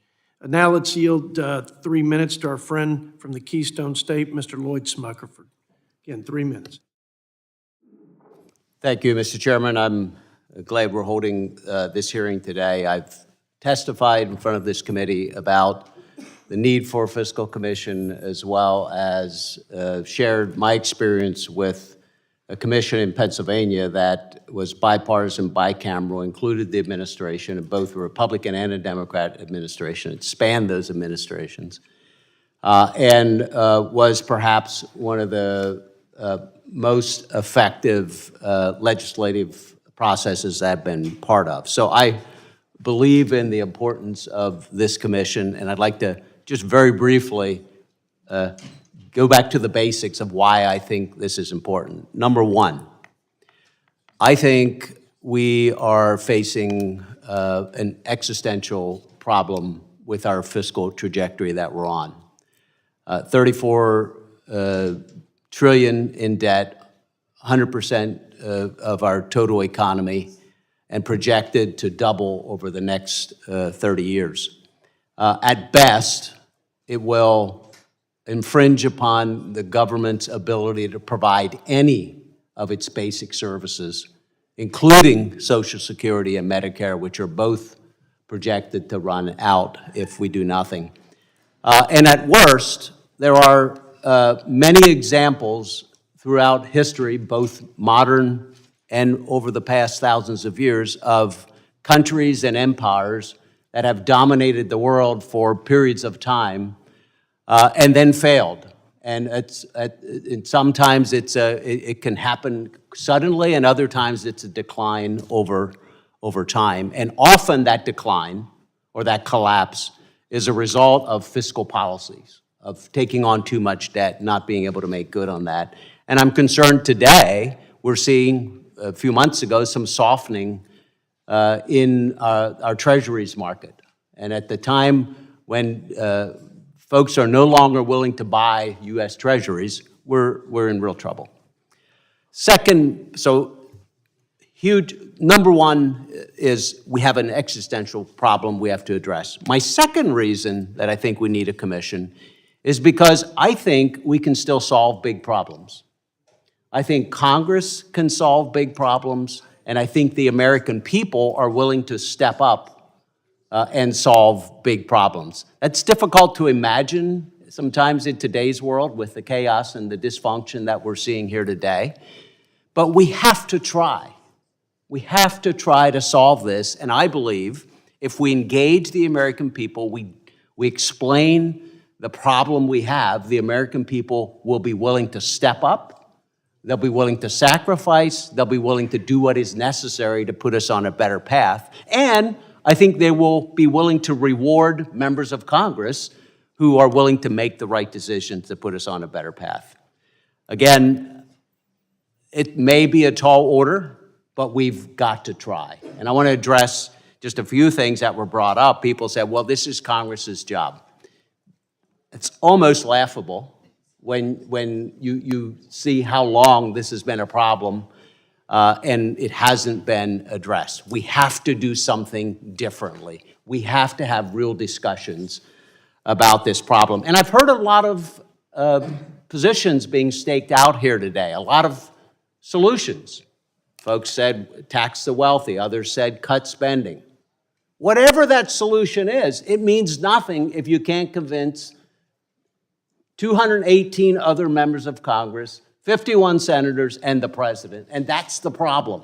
We do not have consensus about the best ways to move forward. We don't even have consensus about the problem. I feel at times in Ways and Means here in budget, the two parties are in two different worlds. So let's evaluate. Let's see if the wealthy are paying their fair share. Let's see if our spending is indeed increasing or decreasing, whatever it may be. Let's talk about real solutions moving forward. I see the role of a commission is to build that consensus. We don't have time in our regular committee order to do that. We each get 5 minutes. We can't really delve into the issues in a way that this problem requires. So I look forward to this commission. I look forward to it being used as a vehicle to find ways to work together and solve this massive problem that we all agree exists. Thank you, Mr. Chairman. Thank you, Mr. Spucker, especially for your valuable input throughout the process to get to where we are today. And now, Mr. Espaillat from New York. We yield to you, my friend, 3 minutes. Thank you, Mr. Chairman. Instead of focusing on currently introduced legislation that will help better Social Security and Medicare, these two vital programs that are really exemplify what America is about, we are focusing on a vehicle that bypasses democratic debate. Historically, fiscal commissions and super committees have failed to initiate legislative efforts to reduce the deficit. That's just a fact. Their traditional exclusive focus on deficits has led to proposals that will fast-track cuts to vital safety net programs. The intent here is not the deficit, it's to cut programs to the very neediest. Conversations to decrease the nation's deficit cannot be done at the expense of vulnerable populations that rely on and have contributed to programs like Social Security. In New York, for example, nearly 3.8 million residents rely on Medicare. We cannot place their health and economic stability at risk.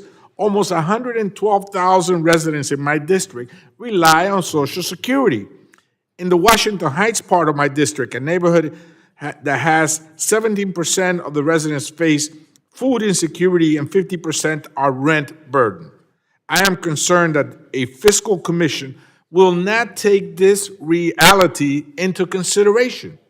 As a member of the Budget Committee, I look forward to advancing legislation that meaningfully looks at the economic factors, including revenue. How do we reform the tax code to ensure that the very wealthy, the ones that try to avoid paying taxes, that now will benefit from having less enforcement in the IRS system to go after tax cheat, pay their fair share of taxes? Again, how can a nurse, a teacher, a police officer that puts his life out on the line, a firefighter that's heroic every day as she tries to save family, how should they pay more of a tax burden than the very rich?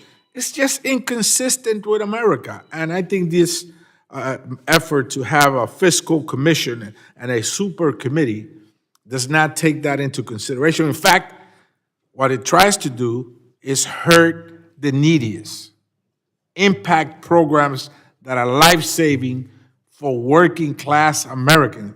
The engine of our economy are working-class Americans, and not the extreme rich that every day get away with everything. Mr. Chairman, I yield back the remaining part of my time. I thank our colleague from New York, and now yield 3 minutes to the gentleman from the Hoosier State, who is also the chair of our Budget Process Reform Initiative. Thank you for your efforts there, Mr. Rudy Yakum. Thank you, Mr. Chairman. I'm thrilled to be here marking up these important pieces of legislation. The bills we are considering today are critical first steps in addressing our nation's enormous national debt. Just a few weeks ago, our debt passed $34 trillion, which is over $7 trillion, which includes over $7 trillion in intergovernmental debt. Overall, our national debt equates to $101,000 for every single American. In case those numbers weren't bad enough, last year we spent $659 billion on interest payments alone. That's a $84 billion increase from the previous year, and it's only expected to continue to rise in the years ahead. No one can look at these numbers and believe that our debt is sustainable or acceptable. It's essential that we take meaningful steps to address our debt and deficit, and we need to do it now. The Bipartisan Fiscal Commission Act of 2023, led by my colleagues, Representative Huizenga and my colleague, Representative Peters, has been thoughtfully designed and is a vital step in restoring fiscal responsibility to the federal government. I've been a strong supporter of setting up a fiscal commission that will make meaningful changes to how we spend tax dollars and rein in our entire debt, including our intergovernmental debt. I believe the Huizenga-Peters Act will do just that. The path we are on is not sustainable, and we need to stop pretending that it is. I'm also grateful to my colleagues, Representative Smucker and Representative Golden, for introducing the Debt-to-GDP Transparency and Stabilization Act, which is critical to monitoring our debt-to-GDP ratio and ensuring that it is included in the congressional budget resolution as well as the President's budget proposal. Additionally, I want to thank my colleagues, Representative Moore, Peters, Barr, and Panetta, for their leadership in the Fiscal State of the Nation Act. This bill will help foster greater awareness in Congress and in the American public on the fiscal health of our nation by requiring the Comptroller General to address a joint meeting of Congress on our current fiscal situation. Our debt and deficit should have been addressed a long time ago. The bills we are considering today represent an essential first step toward restoring fiscal sanity in our nation's capital. I want to thank Chairman Arrington for bringing these important bills to the committee for markup today. I encourage my colleagues to support, and I yield back. Thank the gentleman from Indiana. A big part of restoring fiscal responsibilities to take our oversight jobs more seriously and to execute it more vigorously across the federal government, no matter who or what party is in power. I appreciate General Jack Bergman so much that I'm choking up just talking about it. I appreciate him stepping up and spending the extra time going above and beyond to lead that effort as our chair of Oversight Task Force. General Jack Bergman from Michigan, you have 3 minutes. Thank you, Mr. Chairman. By career, I'm a pilot. So allow me one quick flying analogy, because this experiment in self-governance is a little under 250 years old. So it took off with the ratification of the Constitution in the form of our government, back in 1788 or thereabouts. The point is, we've been in flight for a long time, and we refueled, aerial refueled a couple times to keep us going. We're in a descent right now. The question is it a landing or is it a crash? I would suggest to you, as I've listened here today, what's more challenging for us? Fear of change or fear of status quo? What is more dangerous when it comes to that, to our country, and by inference, to our children and to our grandchildren? And I've listened to my colleagues on both sides of the aisle make some very accurate statements. Some were not so accurate, potentially inflammatory, but welcome to Washington. We have both a spending and a revenue problem in our country. And until we can come to a realistic understanding about both sides of the ledger, we as a country will continue to edge closer to the fiscal abyss. And in an effort to save not only money but time, I'll just say I strongly support this commission for its intent. Now comes in the execution, and with that, Mr. Chairman, I yield back. I thank my good friend from Michigan. And closing out the opening statements is our friend from the Palmetto State, Mr. Ralph Norman, for 3 minutes. Thank you, Chairman Arrington. I'm honored to be here to mark these bills up and to form the Debt Commission. But one thing I've realized my short time in Congress is every dollar spent has got an advocate. And we're at the point now, as the General mentioned, I think we're there at the abyss. We're coming down. There is no way we can land this plane unless we get a handle on our spending and have actual cuts. The commission will be only as good as the courage we have up here to actually do some cuts. We say we can't tackle Social Security. Well, what are the options? Going broke. We say we can't tackle the highway trust fund. What are the options? Going broke. And you can say 10 years, 12 years, 50, it doesn't matter. We're on a decline. Medicare, Medicaid, everything that's been said today, but what has gotten us in trouble in this great country that is a shining city on the hill for 250 years. I see the young people out here. I feel an obligation to do whatever it takes to get this, to get our budget under control. No business, no family budget can exist like the federal government in Washington, D.C. that has been fed by over so many years and has grown so burdensome to everybody. I would say crony capitalism has gotten us in trouble. You have companies funding candidates to do their bidding on your tax dollars. And folks, that's not sustainable. We have got to elect people that are unabashedly here for one reason alone, and that's for the survival of America. And unless we do, the outcome will not be good, and the runway is getting closer and closer.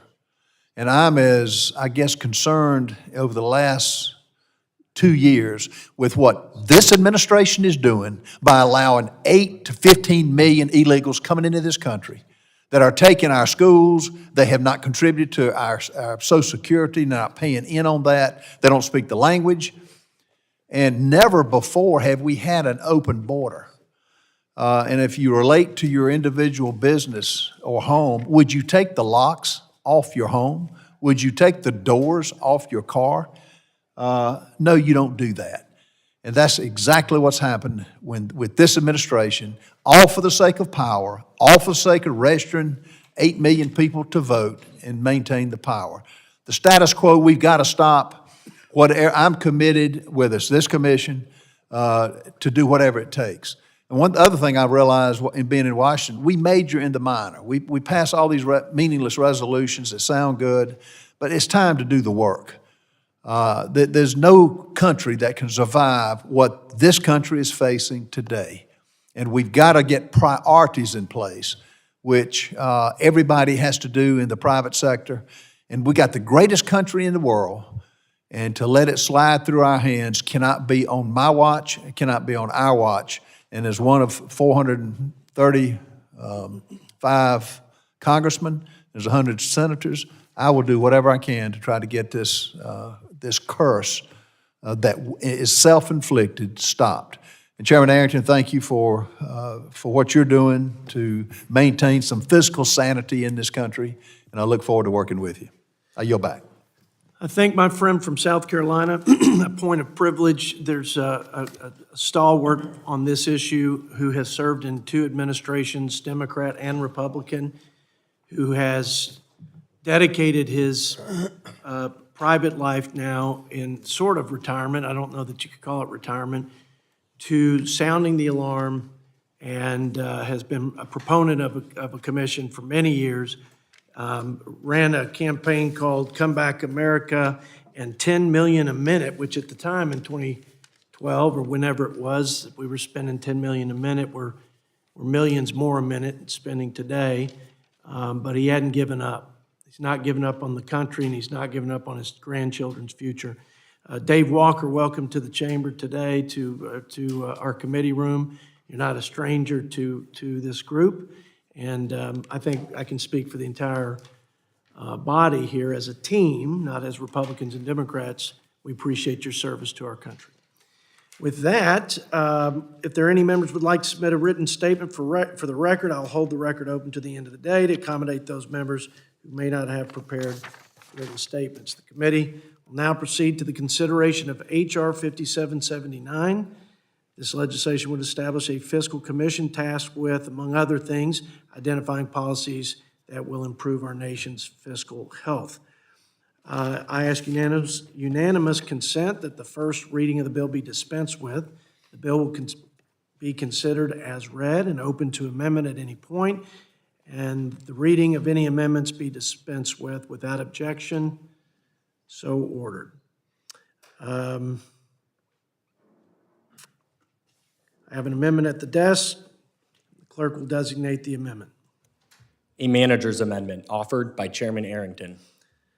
So now I'm going to yield myself 5 minutes to go over the chairman's or the manager's amendment. The manager's amendment incorporates the following changes to the bill introduced by my good friends, say that with all sincerity, Bill Huizinga from Michigan, who's on the Financial Services, also part of the Bipartisan Fiscal Forum, and Scott Peters of California. I will try to run through these quickly, but this we had a hearing with the Senate folks who have what I would call the companion bill, Joe Manchin, and who's the other gentleman? And Mitt Romney. How quickly we forget. They did a great job of presenting this bipartisan front on their framework for a fiscal commission. So trying to get this as reconciled between the two, I think will help us have a smoother takeoff and final vote. It includes the statement of goals for the commission, and we really emphasize the public awareness and education. We think at the end of the day, changing the, getting the American sentiment behind this in the sense of urgency will put the pressure and yield the political will ultimately for Congress to do its job. And so that's critical. We clarify that private sector members, which I think the consensus was having people outside of Congress on the commission will, leaders with credibility will validate both the problem and the solutions that we come up with, and that's going to be important. I think the American people, unfortunately, Mr. Higgins, have lost a lot of confidence in us. Now, what we do to compromise there is we say we want outside members on the commission. Each party in each chamber gets to appoint one, so there'll be 16 members, 4 of which are non-voting. So we do not give the voting card of elected members of Congress to these outside members. So I thought that was a good accommodation.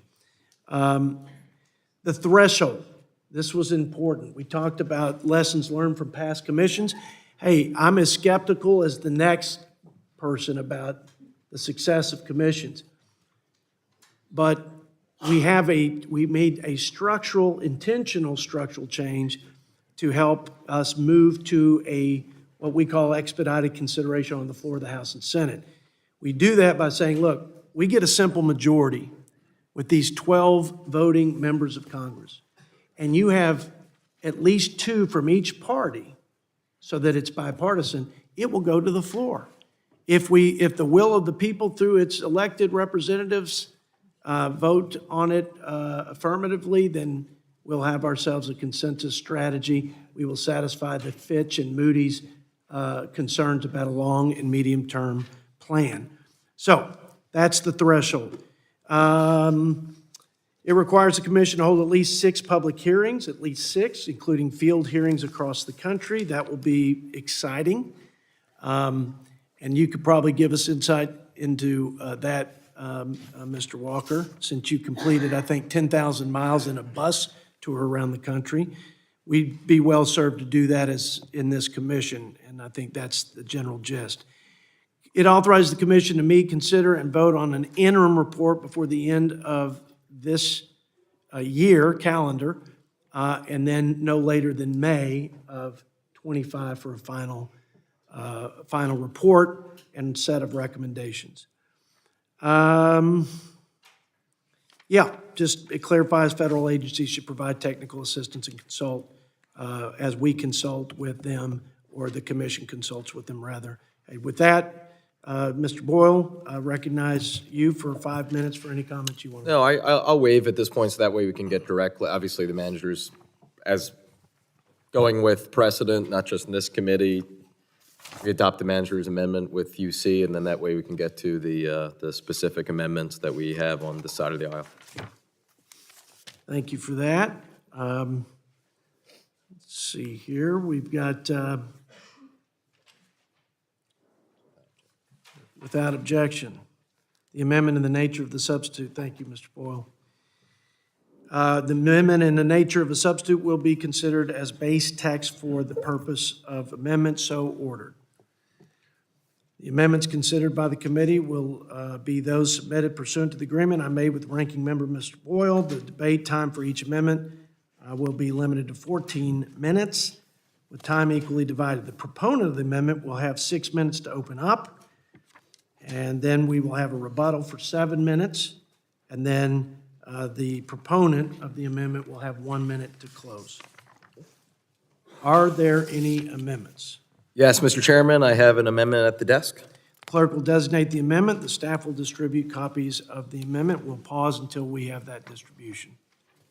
Amendment number 1 on Social Security, offered by Ranking Member Boyle.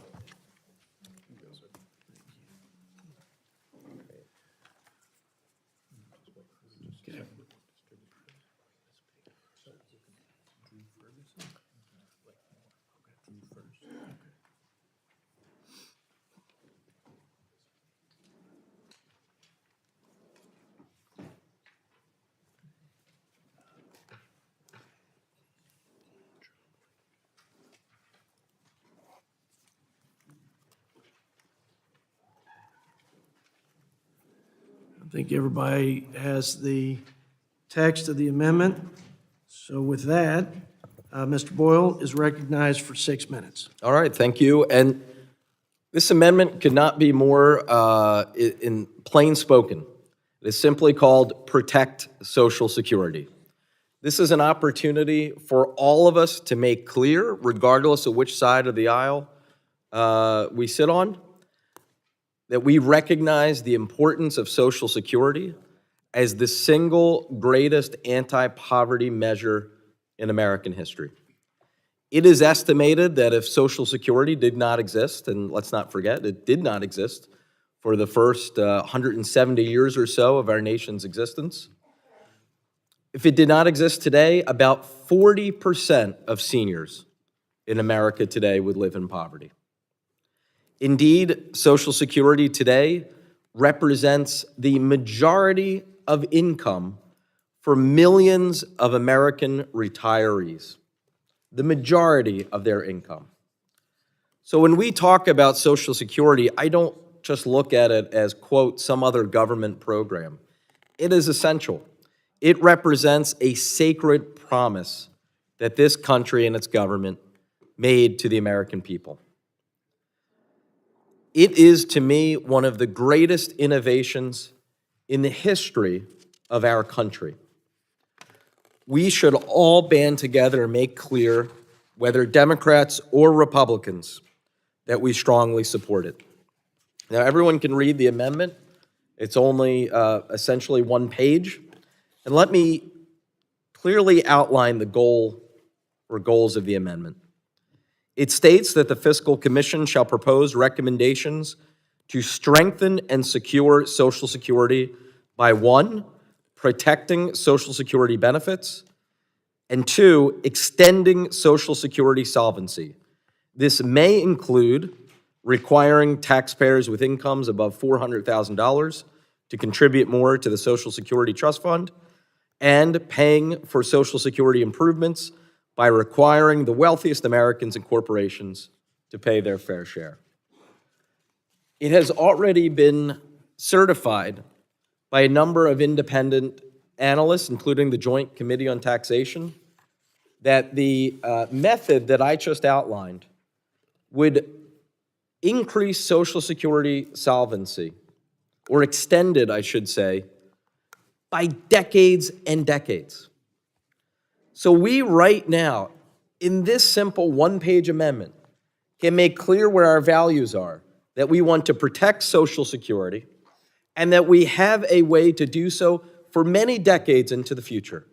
Because let's not forget, as I said before, Social Security is not just some government program, it's an earned benefit.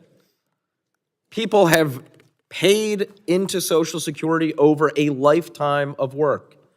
Again, I think of my father, who's now well into his 70s, paid into Social Security for almost half a century of hard work, manual labor jobs. Social Security today represents the majority of his income in retirement. He is like tens of millions of Americans out there. the hardworking people of this country who built this country. We have to ensure that Social Security is there for decades to come. It has not missed a payment in the many decades, some 8 decades now, of its existence. We very simply, by this one measure, can ensure it'll be there for decades to come. So I hope that this can be an opportunity in which members on both sides of the aisle make clear where their values are, that they are committed to protecting Social Security. And with that, I yield back. Thank you, Mr. Boyle. Ranking member, is there a member who'd like to claim time in opposition to the amendment? Mr. Chairman, I would. Mr. Ferguson, you are recognized for 7 minutes. Thank you, Mr. Chairman, and let me just say to my dear friend from Commonwealth of Pennsylvania, you're kind of like a bird dog pointing. You can't help yourself when it comes to going after weaponizing this, a bird dog pointing him. You're like a bird dog pointing. If you ask a bird dog not to point, he can't help himself. That's what he does. That's what you're doing on this. I said in my opening statements that we should not weaponize Social Security as a political topic. And so when we go down this road of saying that taxing people over $400,000 and making the wealthy pay their fair share is the way to fix Social Security, number one, is factually not correct. You cannot fix all of it by doing that way.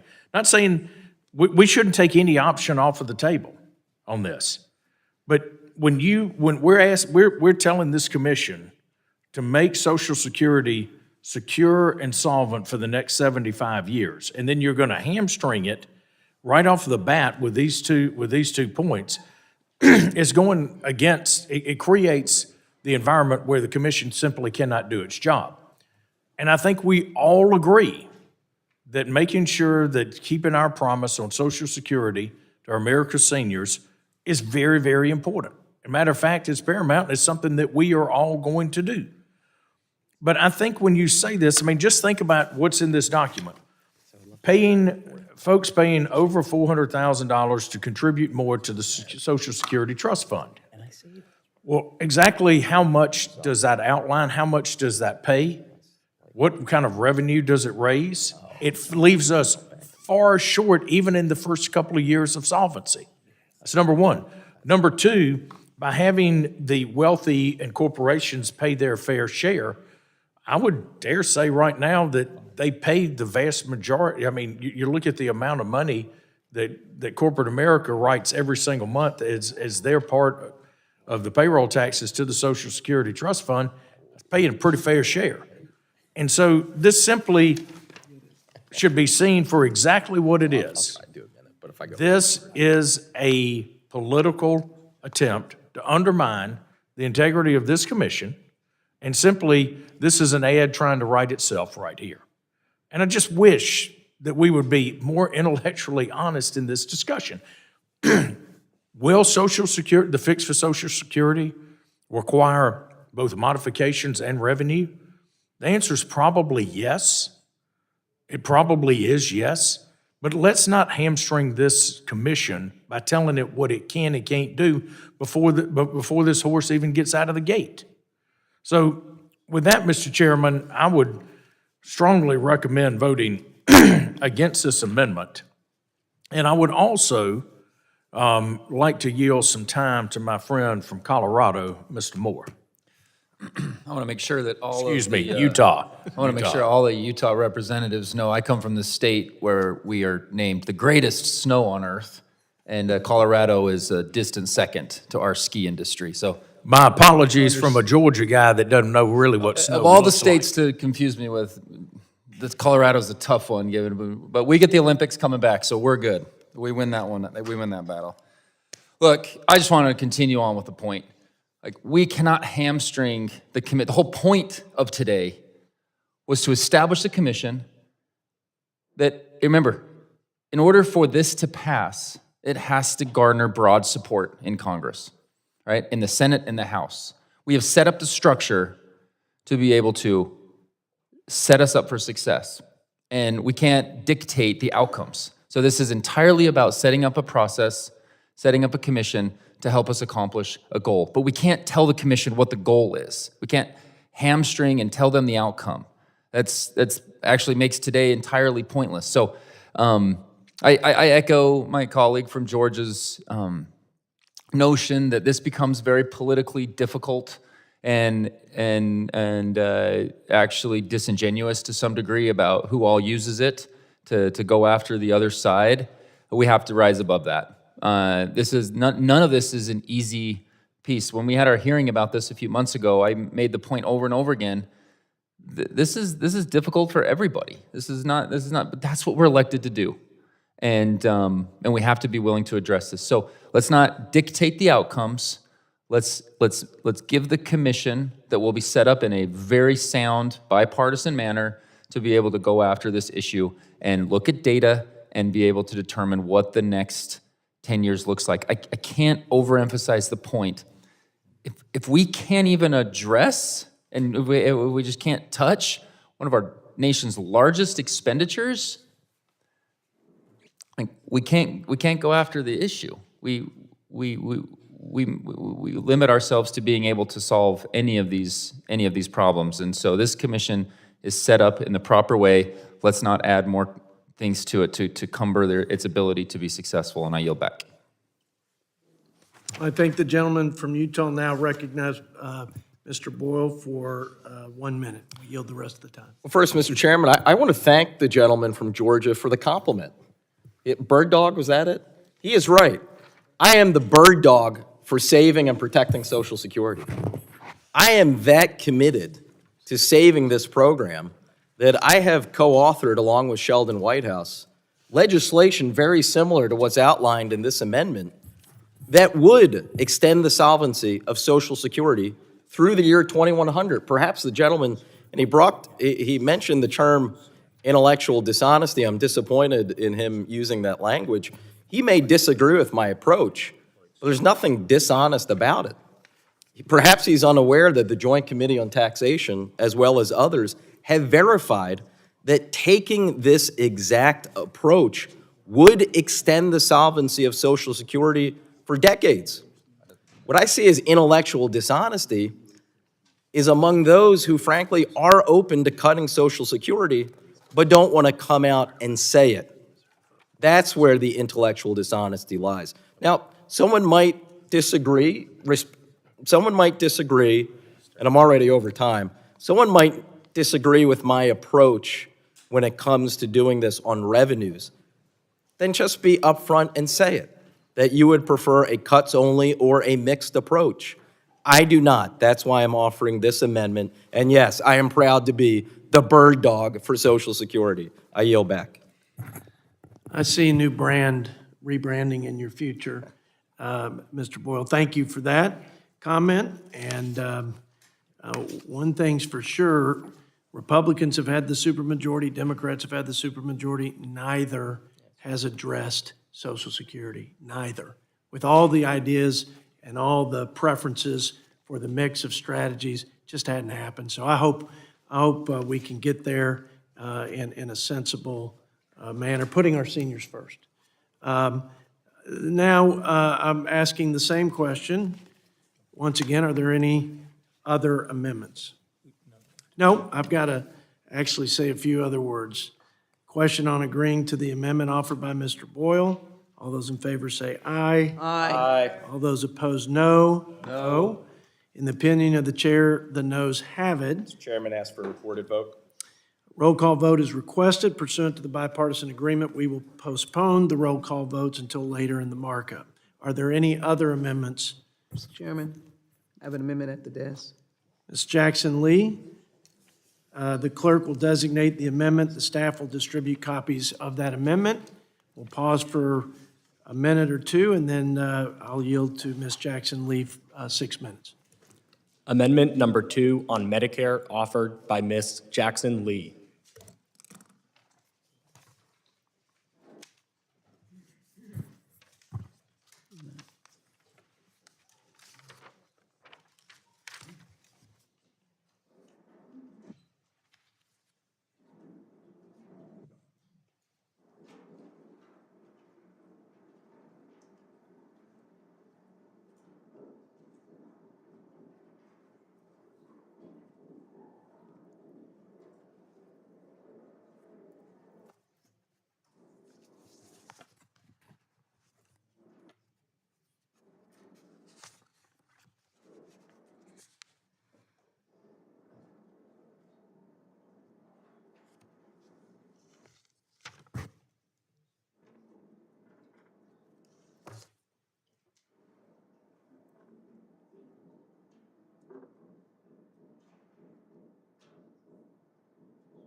Ms. Jackson Lee, you're recognized for 6 minutes. I thank the chairman. I have an amendment at the desk as indicated. My amendment would ensure that the Fiscal Commission makes specific recommendations to strengthen and secure Medicare by protecting the traditional Medicare program and extending Medicare solvency. For example, by requiring taxpayers with incomes above $400,000 to contribute more to Medicare, and closing a tax loophole that allows wealthy owners of pass-through businesses with more than $400,000 in annual income to avoid Medicare taxes. Who can imagine? And so I thank you for the opportunity to briefly explain my amendment and the reasons why I'm offering it today. Chairman Arrington, Democrats are ready and willing to find bipartisan solutions to America's fiscal challenges. We too want a solvent nation, but I will never support any legislation or initiative that would put the likelihood and livelihood of American families at risk. The very same person that our chairman, Mr. Boyle, spoke about, his father. It is unacceptable that the chairman's mark does not require the Fiscal Commission to protect Medicare from steep benefit cuts. Medicare has been, for some, the only medical lifeline that they have had. It is shown over the decades that Medicare has saved lives, that people actually died before Medicare was implemented. I hope we can work together to find bipartisan solutions to address Medicare solvency while protecting health security for 64 million seniors and persons with disabilities. However, we already know that congressional Republicans' track record on this looks like. For years, Republican members of Congress have repeatedly tried to cut Medicare benefits and move toward privatization. On the other hand, congressional Democrats and President Biden today have introduced proposals to strengthen Medicare and extend its solvency. We extend our hand of friendship to work with Republicans to do the same. For example, the President's 2024 budget strengthens Medicare for another generation by extending the solvency of the Hospital Insurance Fund, Trust Fund, by at least 25 years without cutting benefits or raising the retirement age, ensuring millions of Americans can count on Medicare to be there for them. We must make sure the Fiscal Commission's recommendations protect Medicare benefits for our seniors and persons with disabilities. We cannot, without concern, pass legislation that does not protect them. The Jackson Lee Amendment to H.R. 5779, the Fiscal Commission, for these reasons, namely, to ensure proper protections and considerations are in place for securing critical federal programs for aging and vulnerable people in America, I am offering the Jackson Lee Amendment to H.R. 5779, the Fiscal Commission Act. Specifically, the Jackson Lee Amendment states the following: the Fiscal Commission shall propose recommendations to strengthen and secure Medicare by protecting the traditional Medicare program and extending Medicare solvency, which may include requiring taxpayers with incomes above $400,000 to contribute more to Medicare, and B, closing a tax loophole that allows wealthy owners of pass-through businesses with more than $400,000 in annual income to avoid Medicare taxes. It is important that this body adopt my amendment to require that appropriate and necessary protections are put in place to protect aging and vulnerable populations who rely on these critical government programs. Knock on doors in your district. We all do that. And I will assure you that you will find, maybe every other door, you will find a Medicare recipient, and that is their health care lifeline. Democrats are ready and willing to find bipartisan solutions to America's fiscal challenges, but we will not endanger the lives of American families so that Republicans can pass more tax cuts for billion-dollar corporations and the ultra-rich. It is important that this body adopt my amendment to require that appropriate and necessary protections are put in place, again, to protect aging and vulnerable populations who rely on these critical government programs. There's no shame in this because all of these people have worked every day of their life in life-giving occupations, in the mines, on the railroads. driving trucks, teachers, nurses, and others to help America. We can at least help them, and we cannot undermine their safety net. I ask my colleagues to support the Jackson Lee Amendment, reserve. I thank the gentlelady for her amendment and her remarks, and now ask if there are any members who would like to claim time in opposition to the amendment. Mr. Carter from Georgia. Mr. Chairman, I'd like to be recognized, speak in opposition. I yield 7 minutes to the gentleman from Georgia. You know, Mr. Chairman, if we were going to name this particular commission, it'd probably be the 5S Commission. Because what we're trying to do is trying to secure, stabilize, and strengthen Social Security. Nobody's talking about cuts. Nobody's talking about raising taxes.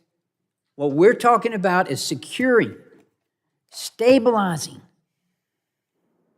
and strengthening a vital program. That's what we're talking about. Generations of Americans have paid into this. They paid into Medicare, and they've come to rely on the Medicare's promise of health security, making it critical that we protect and strengthen the program. I know this. For a fact, I'm a healthcare professional. I've serviced patients, Medicare recipients. I know they depend on this. I know how important it is to them. I recognize that. That's why I'm not saying cut, raise taxes. That's why I'm saying secure, stabilize, and strengthen Social Security. This commission does not make a single cut to Medicare benefits for our seniors. Not a single cut, not one. The duties of the commission are outlined in the bill text. They call to improve the solvency of federal programs for which a trust fund exists for a period of at least 75 years. Imagine, just imagine, we could be the Congress that does that. We could secure, we could stabilize, we could strengthen Social Security. Not only could we do that, we need to do that. People are depending on us. But we've got to do it in a bipartisan fashion. It cannot be done in a partisan fashion. That's all there is to it. It's got to be done in a bipartisan fashion. Today's seniors depend on it. We know that. Those who are nearing retirement depend on it. And they plan on it. And future generations of Americans deserve it. Providing the commission with a specific policy solution that has been suggested here and proposed here would limit the ability to review the needs of this program and others in the broader context. And that, Mr. Chairman, is why I oppose this. And I urge a no vote on this amendment. And I'll yield the remainder of my time to the gentleman from Pennsylvania, Mr. Smucker.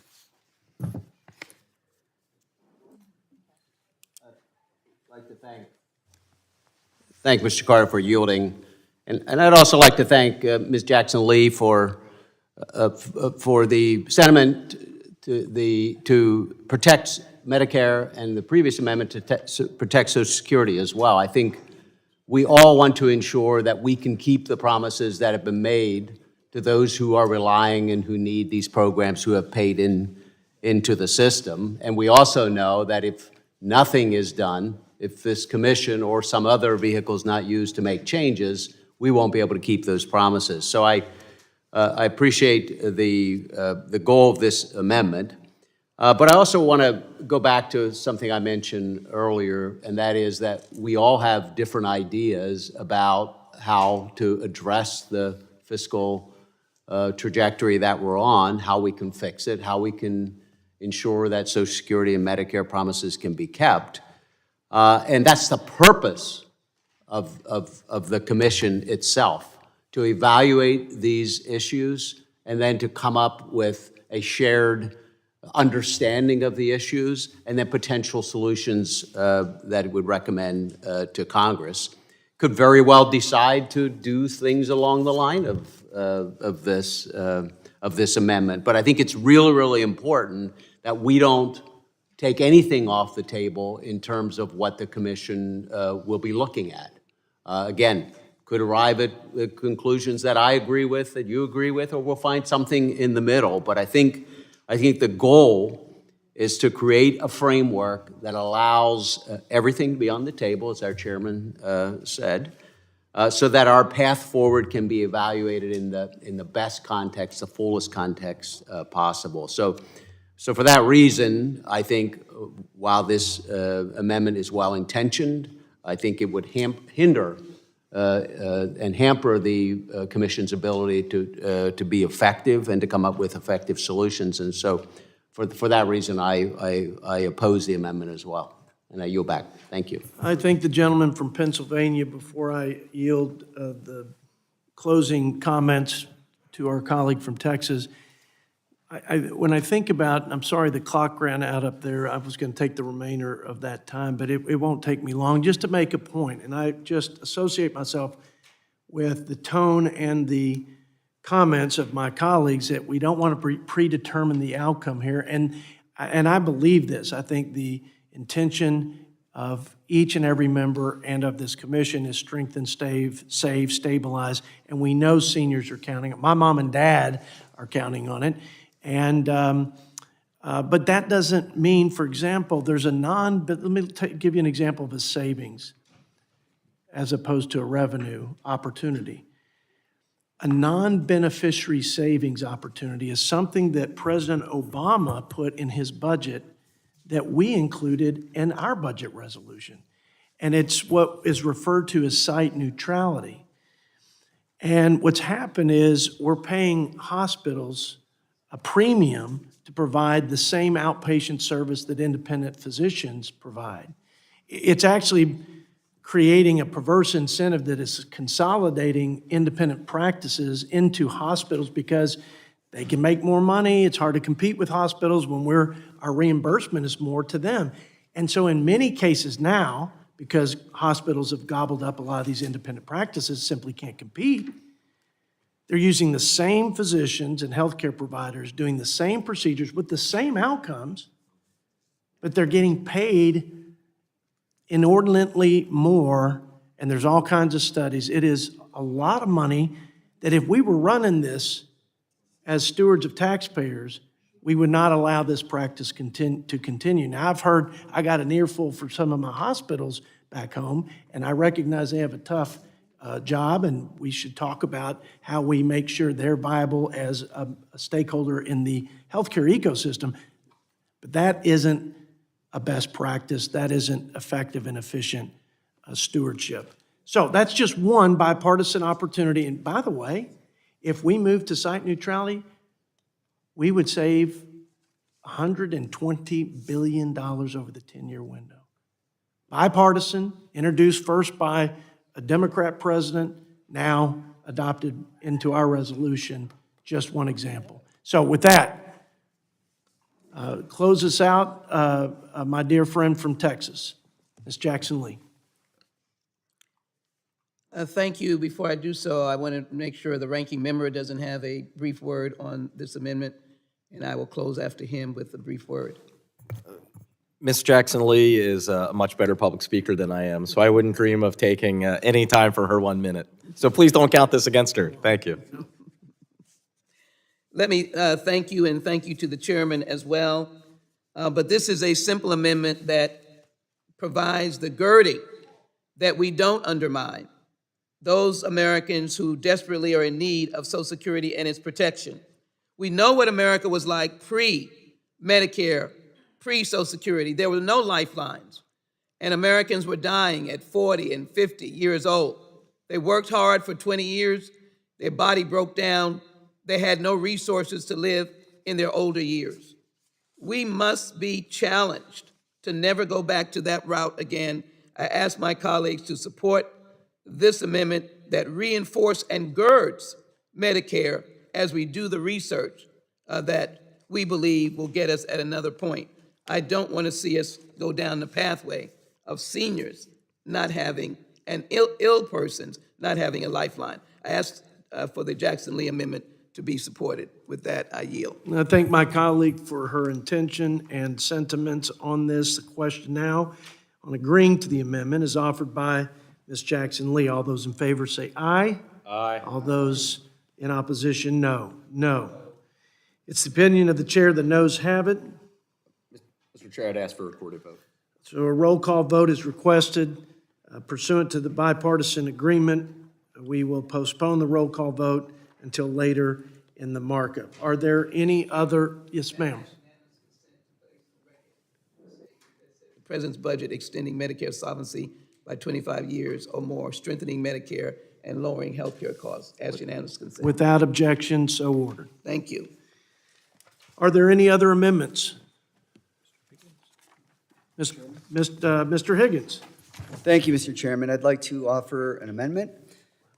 This amendment requires the Fiscal Commission to include revenue increases that asks the wealthy and corporations to pay their fair share. If this measure were enacted, it could mean considering an increase in the corporate tax rate, imposing a minimum tax on billionaires as they pay at least 25% of their full income. Mr. Higgins, if I could ask you just to suspend your remarks until I ask the clerk to designate the amendment and distribute copies of that amendment. We'll come back and we'll restore your full time, your full first 6 minutes, and then you'll have the 1 minute rebuttal. Bless you. Clerk, designate the amendment. Let's distribute, take a minute or so, and we'll commence. Amendment number 3 on taxes offered by Mr. Higgins.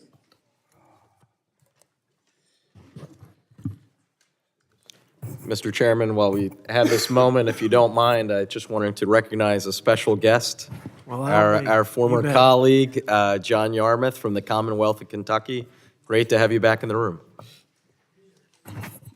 One day he'll be looming large behind us. Is he already looming large behind us somewhere? No, that will happen. Okay, yeah. That's going to be hard to compete with that portrait.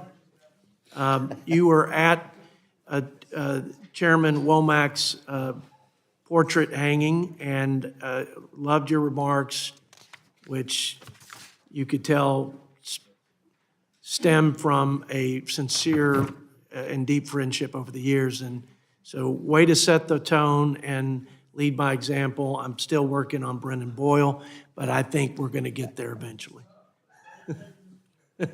Okay, now the distribution of the amendment has commenced, and we will continue with Mr. Higgins' remarks of full 6 minutes. Mr. Higgins. Thank you again, Mr. Chairman. I'd like to offer an amendment. The amendment requires the Fiscal Commission to include revenue increases that ask the wealthy and corporations to pay their fair share.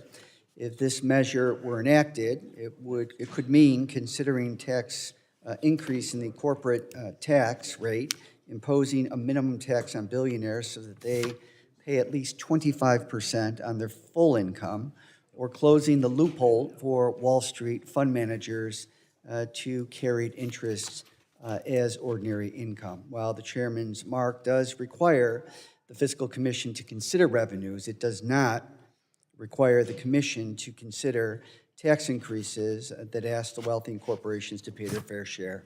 Years of tax cuts for the very wealthy have reduced the amount of revenues that the federal government collects. The Bush tax cuts and the Trump tax cuts, in sum, have added $10 trillion to the national debt. Without these tax cuts, our federal debt would remain at a sustainable level forever. The Fiscal Commission must recommend policies that ask the wealthy to pay their fair share and increase revenues. I hope that we can find bipartisan solutions or increasing revenues on the wealthy, and I urge my colleagues to support this amendment. I thank the gentleman from New York. Is there a member who'd like to claim time in opposition to the amendment? Mr. Blakemore of Utah. Thank you, Chairman. And I'll just, I rise in opposition to this amendment. Like, our nation already has one of the most progressive tax codes of developed nations, with higher income people paying high tax rates. We know that. We've all seen the scale. We all, can evaluate that on an individual basis. According to the Tax Foundation, in 2021, The top 1%, we always talk about the 1%, the top 1% pay 40% of all income taxes. We could talk at this ad nauseum, and we have. And that's not what we're here to do today. Our goal today is to not debate tax rates. The sponsor of this bill, the gentleman from New York, and I are on the same committee, the Tax Writing Committee of Ways and Means. That's where we have these debates.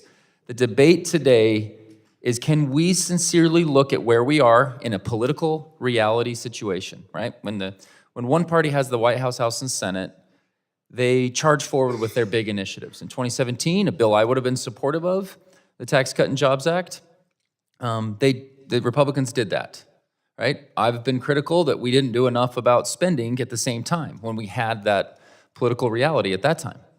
And I'm okay being on the record for that.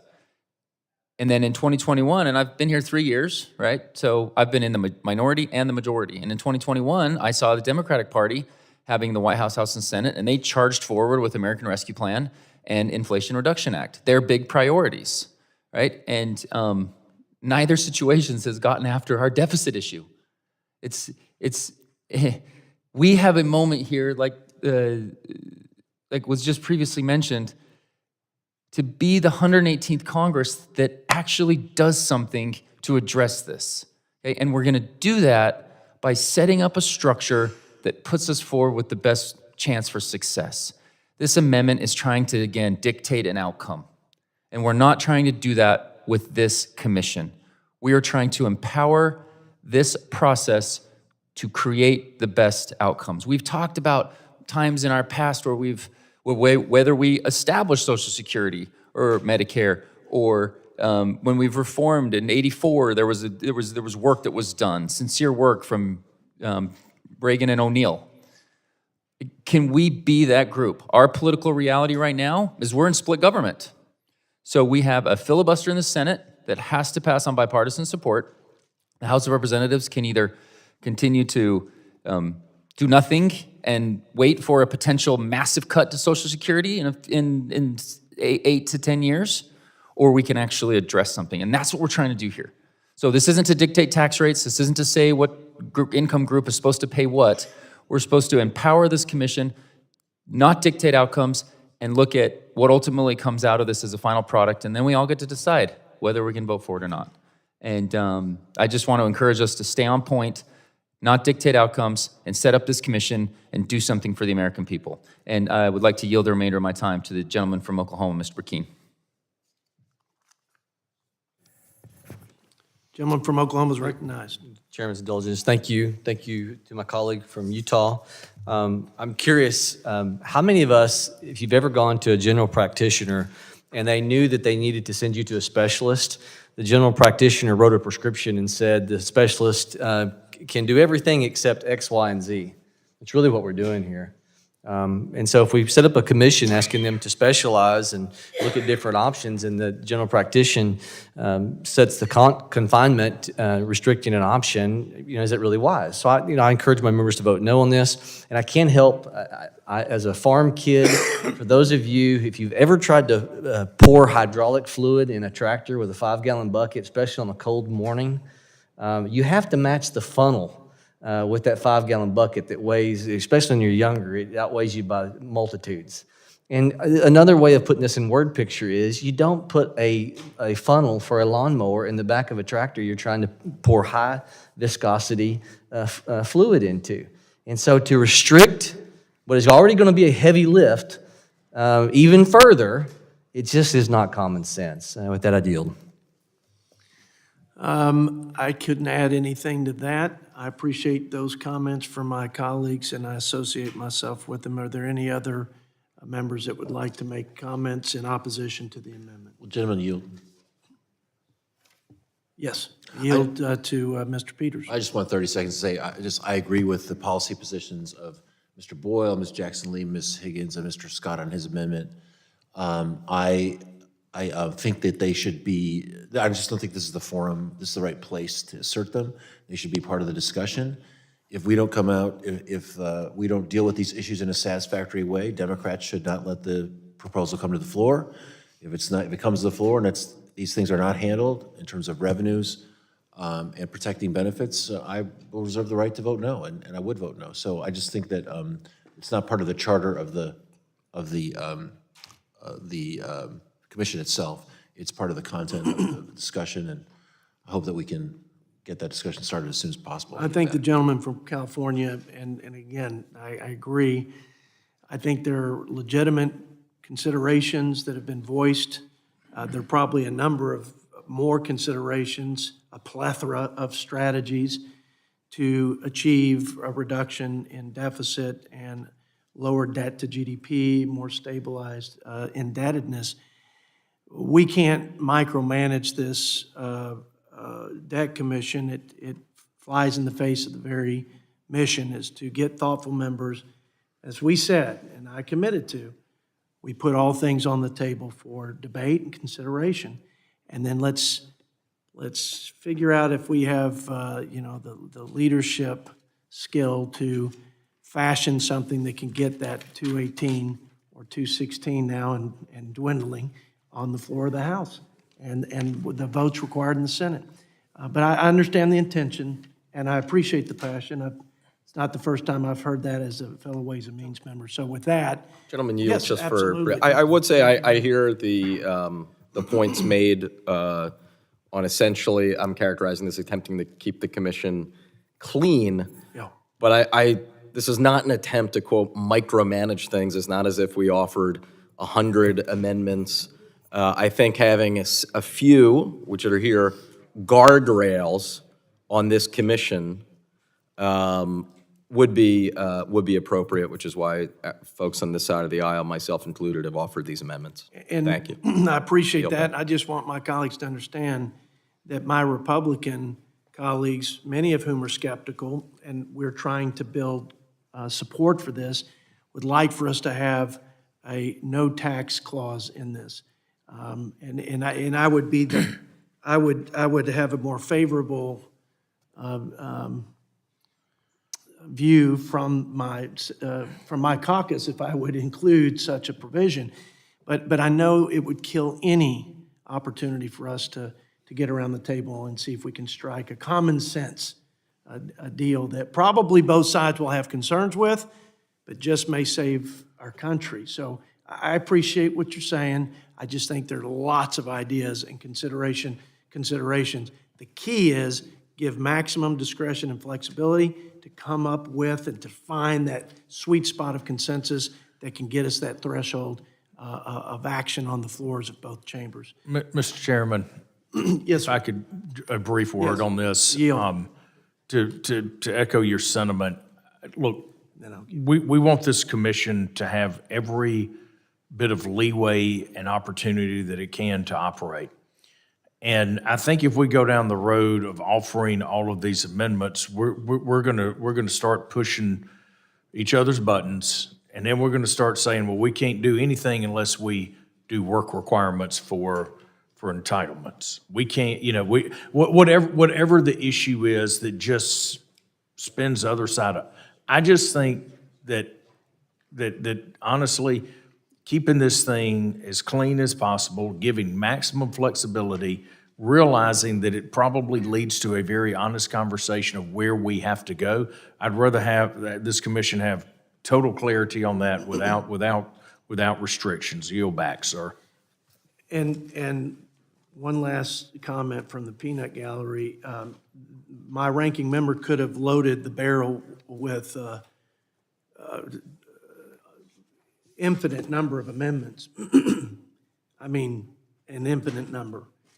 But he chose to focus on a few that were most important to his colleagues, and I appreciate that. I really do. And again, I think a lot of them certainly have merit for consideration and debate, and I believe and I'm committed to having all of those mentioned and unmentioned on the table for consideration. So thanks for that willingness to work.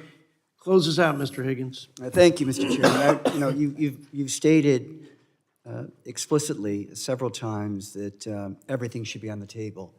And when you look at a fiscal commission, regardless of what our opinions about whether it's a spending problem or a revenue problem, both have to be considered. The federal government is 23% of the American economy.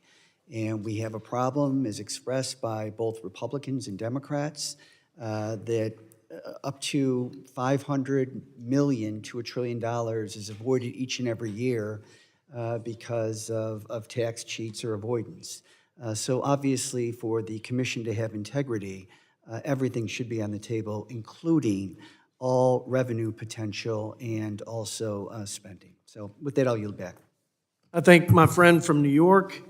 The question is on agreeing to the amendment offered by Mr. Higgins. All those in favor, say aye. Aye. All those opposed, no.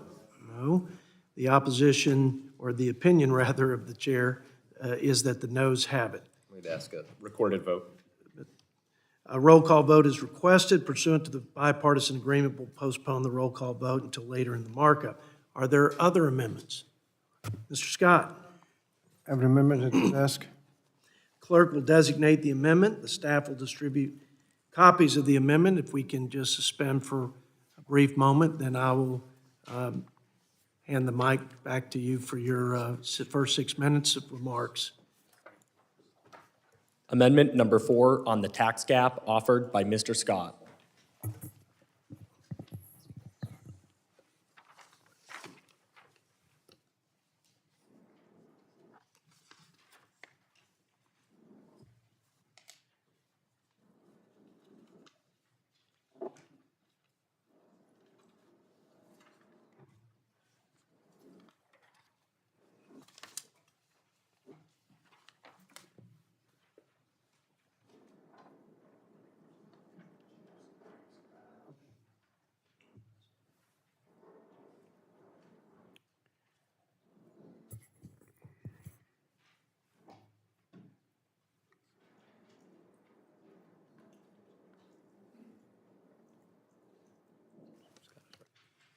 Mr. Scott from Virginia is recognized for 6 minutes.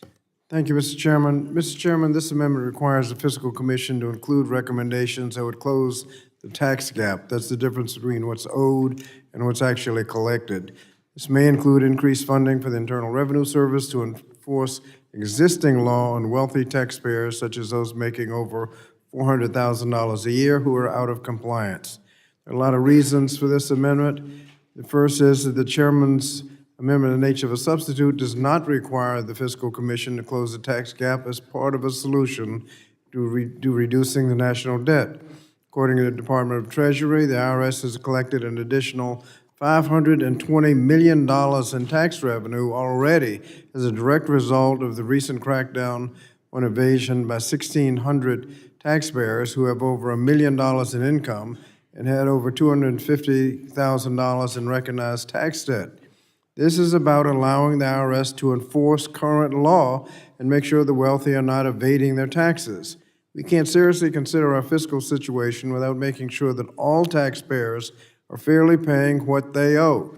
Today's tax code consists of 2 sets of rules, one for regular wage and salary workers who have virtually all of their income reported to the IRS and have their taxes withheld, another for wealthy taxpayers who are able to avoid a large share of their taxes by underreporting. Closing the tax gap would eliminate a major source of inequity. The IRS estimates that it is currently not able to collect about 15% of the taxes that are owed because of understaffing that's gone on for decades, making it harder to enforce laws that are already on the books. As a direct result of the tax gap, or the difference between how much is owed and how much is collected, they estimate that around $600 billion a year, or $7 trillion, is lost over a decade. This equates to about 3% of the GDP, or all income taxes paid by the lowest 90% of taxpayers. And most of this evasion comes from the wealthiest taxpayers, with the top 1% of income alone making up about a quarter of all evaded revenue. IRS estimates that if we just spent all of the $80 billion IRS received for enforcement for high-income payers as part of the Inflation Reduction Act, we could reduce the deficit by over $100 billion, maybe as much as $500 billion over the next decade. But unfortunately, much of this funding has been rescinded, and so we won't get that benefit. And this amendment just highlights the difference between talking about the problem and doing something about it.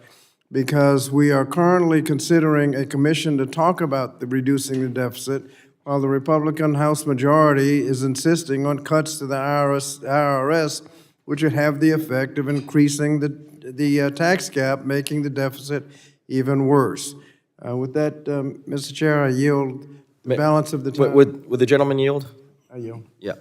I want to enter into the record, and thank you, Mr. Scott, I want to enter into the record this fact sheet from the Department of Treasury, dated just 6 days ago, January 12th.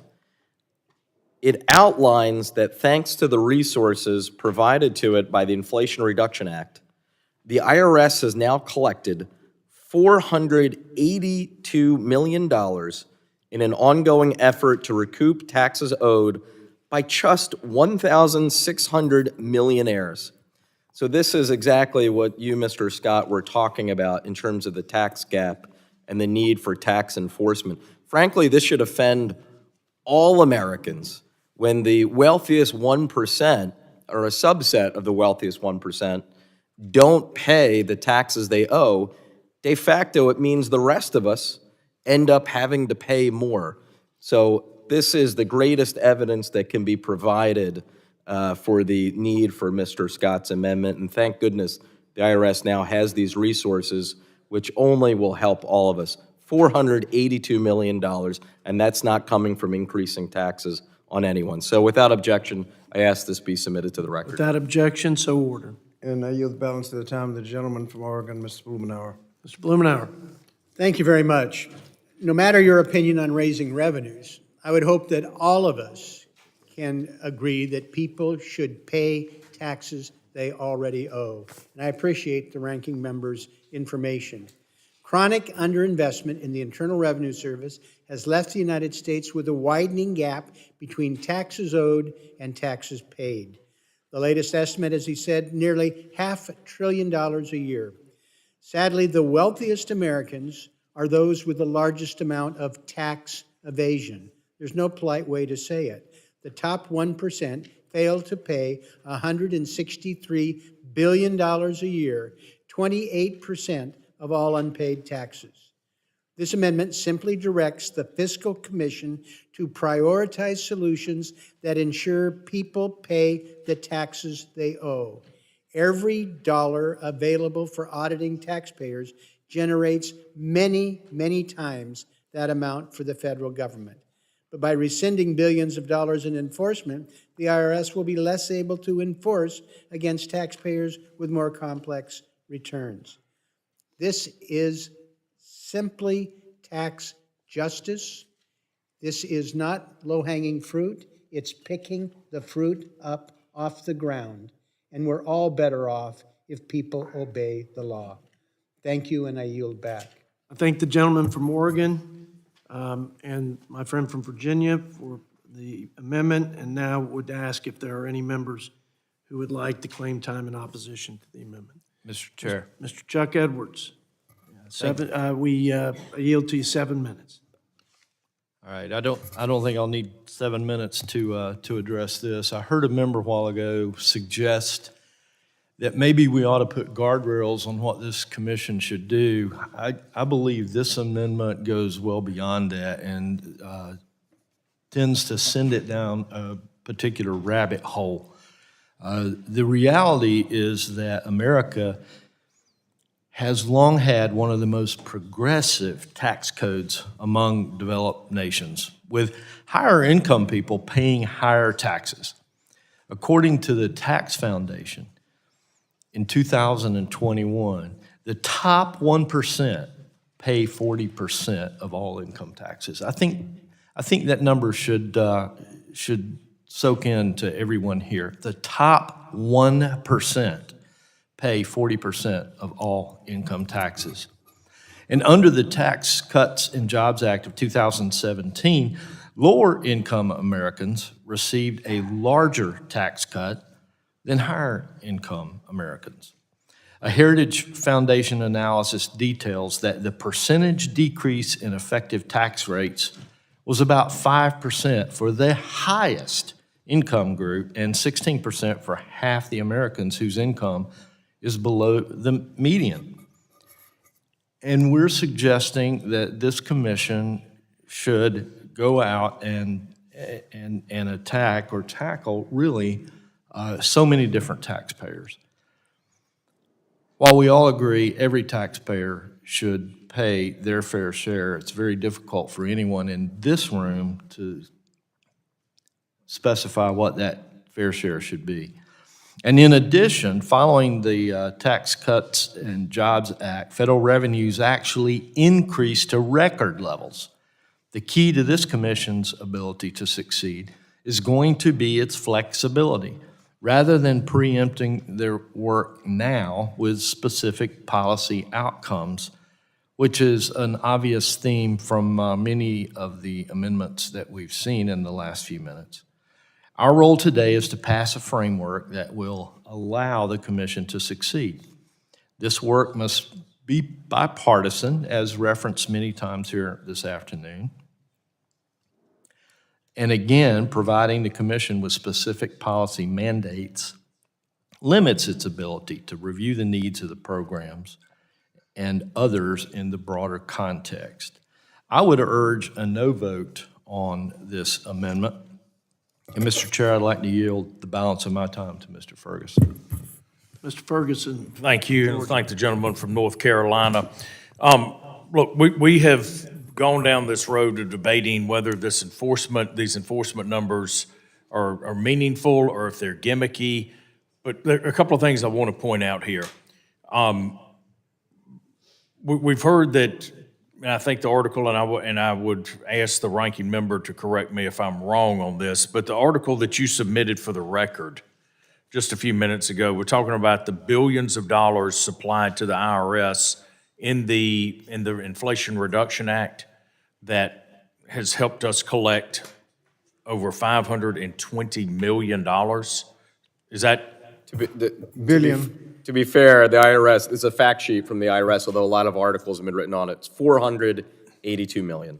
Okay, and how much did we spend to get $482 million? Well, as the gentleman might be aware, because we both served on Ways and Means at the time, I believe the return on investment from those dollars, keep in mind, this is just the beginning of this effort. Right, but I'm asking how much did we spend to collect 400? On the IRS enforcement, I mean, it was into the billions. I can't recall the exact Okay, number, all right. although some of it has since been agreed to be rescinded as well. Exactly, and and again, the president signed into law in the Fiscal Responsibility Act and agreed to rescind. A portion is rescinded. 1.4 billion.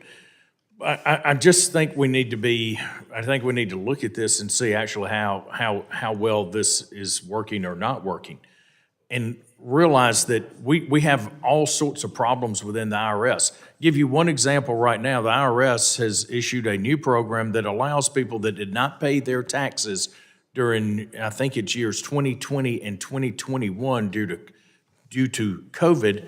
They are now allowing them to waive, if they pay by April, that they get to waive any penalties or fees. That doesn't seem fair to those of us that paid our taxes on time. If money were such a real issue for the IRS, why in the heck are they waiving penalties and fees on people that didn't pay their taxes? I think that's before we go give them more money, let's make sure they use the money that they've got very well. They continue to be way behind the curve in the implementation of their IT budget, making sure that they are securing taxpayer information, and also making sure that they efficiently run their existing systems. The answer can always not be we need more money and more people. We've got to do better with the resources that we've got. So, again, the basic premise here is I don't think we ought to put restrictions on this commission. That's the ultimate pushback against these amendments, but also continuing to fund an agency that has shown that it has really not done a good job with the resources that it's been given, I just don't think is a wise move. So with that, I'd urge a no vote on this, and Mr. Chairman, I yield back. Does anyone else want to speak in opposition?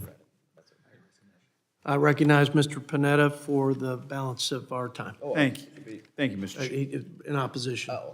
Yeah, that's all right. Yeah, thank you, Mr. Chairman. I appreciate that. I am in opposition of this amendment as well as the other three, not because I'm against the purpose of the policies that they're putting forward. I want to protect Social Security. I want to protect Medicare. I want to make sure that we have proper revenue in order to balance our budget. And yes, of course, ideally, we want to close our tax gap through making sure that everybody pays their taxes and that we go after tax cheats.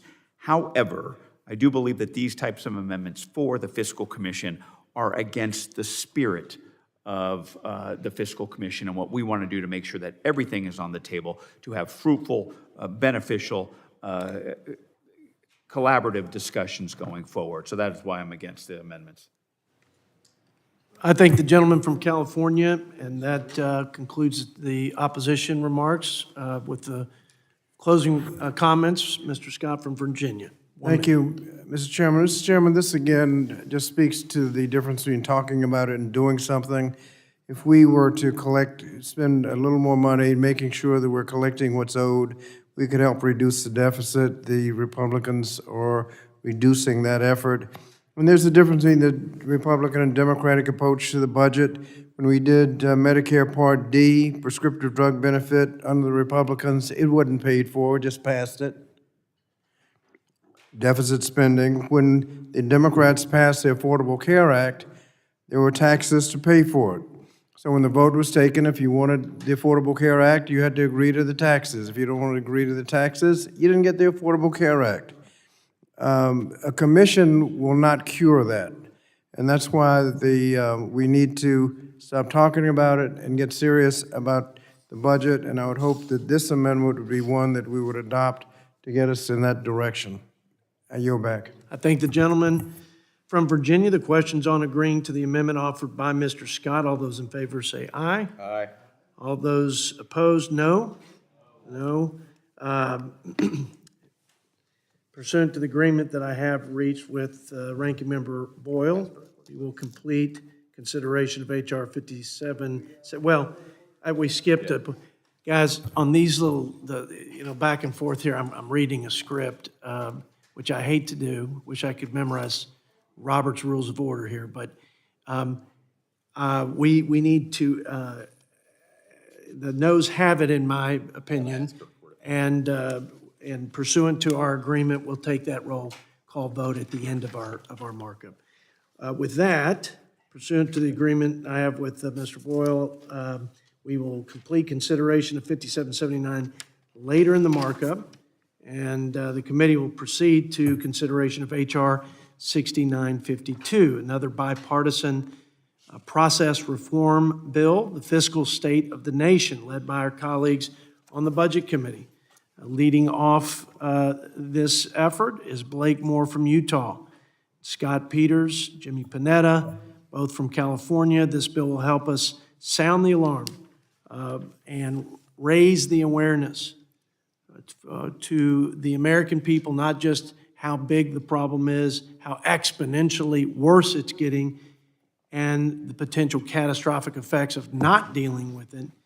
I think it actually takes some of the political theater and propaganda out of a State of the Union, by the way, both parties, presidents from both parties, and have a more substantive and important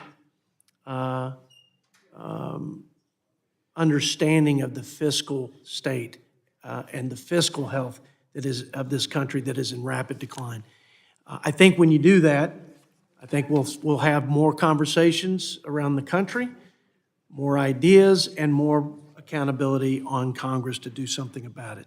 I ask unanimous consent that the first reading of the bill be dispensed with, and that the bill will be considered as read and open amendment at any point, and that the reading of any amendment be dispensed with without objection, so ordered. Under the bipartisan agreement I've reached with Ranking Member Boyle, there'll be up to 10 minutes of debate on H.R. 6957. I now yield 5 minutes to Mr. Moore from Utah. Thank you, Mr. Chairman, Ranking Member Boyle, for giving us this opportunity and for including H.R. 6952. the fiscal state of the nation Would the Act. gentleman suspend? I've got to get the numbers right here, so. Yeah, understood. Thank you for correcting. That's 6952, H.R. 6952, the Fiscal State of the Nation Act. And I yield 5 minutes to the gentleman from Utah. Thank you. And the next bill will be H.R. 6957 by Mr. Smucker, which is also a very good bill. I look forward to hearing from that. Again, just thank you so much for including H.R. 6952, the Fiscal State of the Nation, into today's hearing and markup. I was pleased to introduce this bipartisan legislation alongside my colleagues, Congressman Scott Peters, Andy Barr, and Jimmy Panetta. This legislation would require Congress to hold an annual joint meeting to receive a presentation from the Comptroller General on the fiscal condition of the United States. The bill requires that the Government Accountability Office presentation be conducted in an objective, nonpartisan, and accessible manner, and that it be open to the public and in addition to other members. Additionally, each concurrent resolution of the budget would be required to include findings on the fiscal state of the nation. As we've discussed already today, our country must get its fiscal house in order. Members of Congress and the public alike should know the fiscal status of our trust funds and understand the realities of our spending habits. When Congress doesn't budget appropriately, we crowd out opportunities to invest in our future and ensure we have a strong national defense. Ultimately, we cannot reduce our spending effectively if we don't know what opportunities there are for members of Congress to work together on a bipartisan basis to bolster oversight, reduce waste, and streamline federal programs. I believe the Fiscal State of the Nation Act will enhance transparency of federal spending and our long-term fiscal outlook, and I urge my colleagues to support its passage. This bill has had a place in previous Congresses. I truly believe that, with the folks that we have on this and the moment in our nation, that this is the time to get this bill done. Every American that would guess, well, why aren't you already doing this? Like, this is something that makes sense. It adds transparency, and I look forward to driving this to the finish line, and I yield back, Mr. Chairman. I thank the gentleman from Utah and your commitment to your constituents to change the debt culture, I think will be addressed in a very meaningful way with a fiscal state of the nation. And I commend you for your leadership and your persistence on this.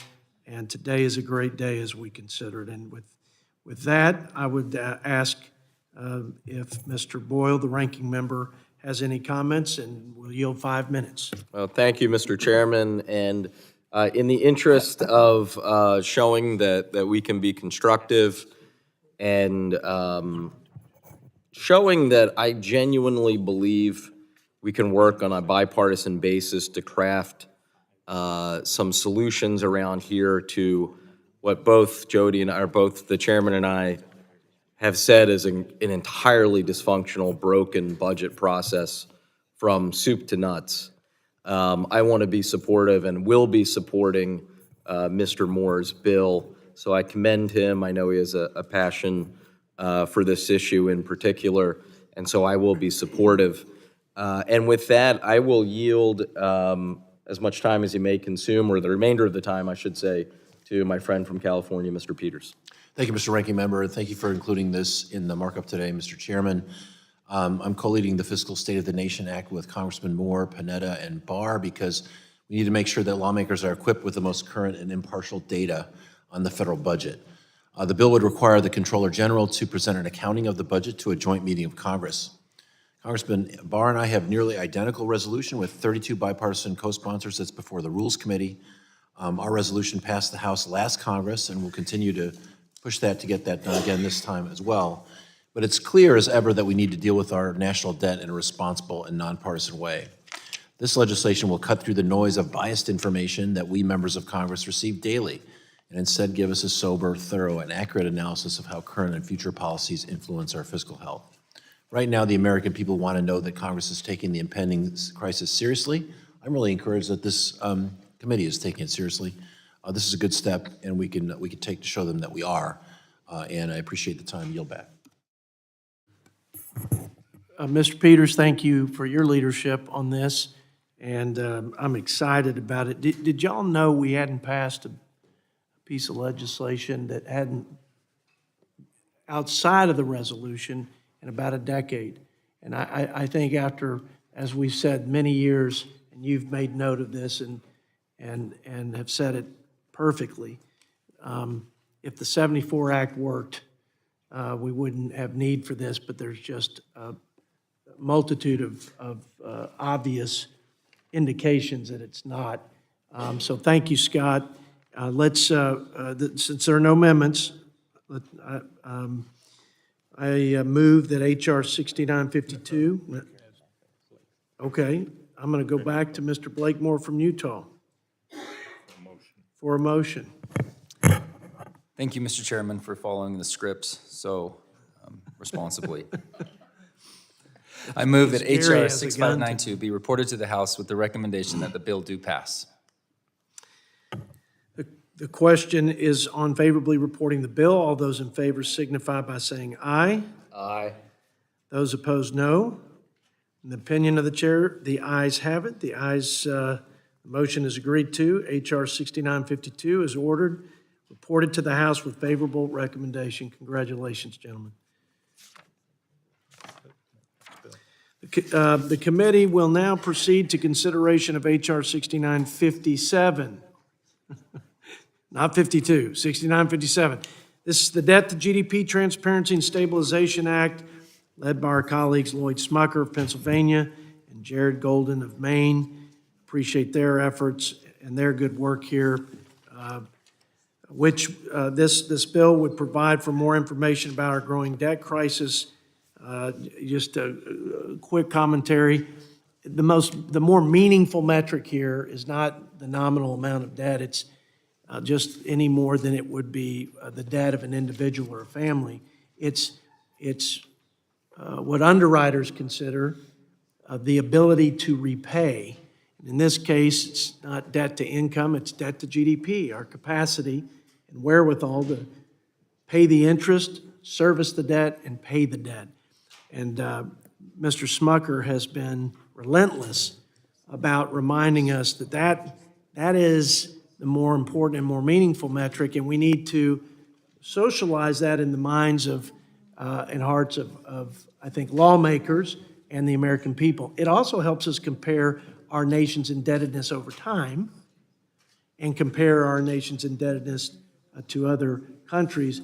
And then I think it's also important to note, and I think both sides have embraced this, it's not just the debt and the deficit, it's also growth and how we grow this economy that can help bring that down and put us on better financial footing. So thank you again for that. I ask unanimous consent that the first reading of the bill be dispensed with, that the bill be considered as read and open to amendment at any point, that the reading of any amendments be dispensed with without objection, so ordered.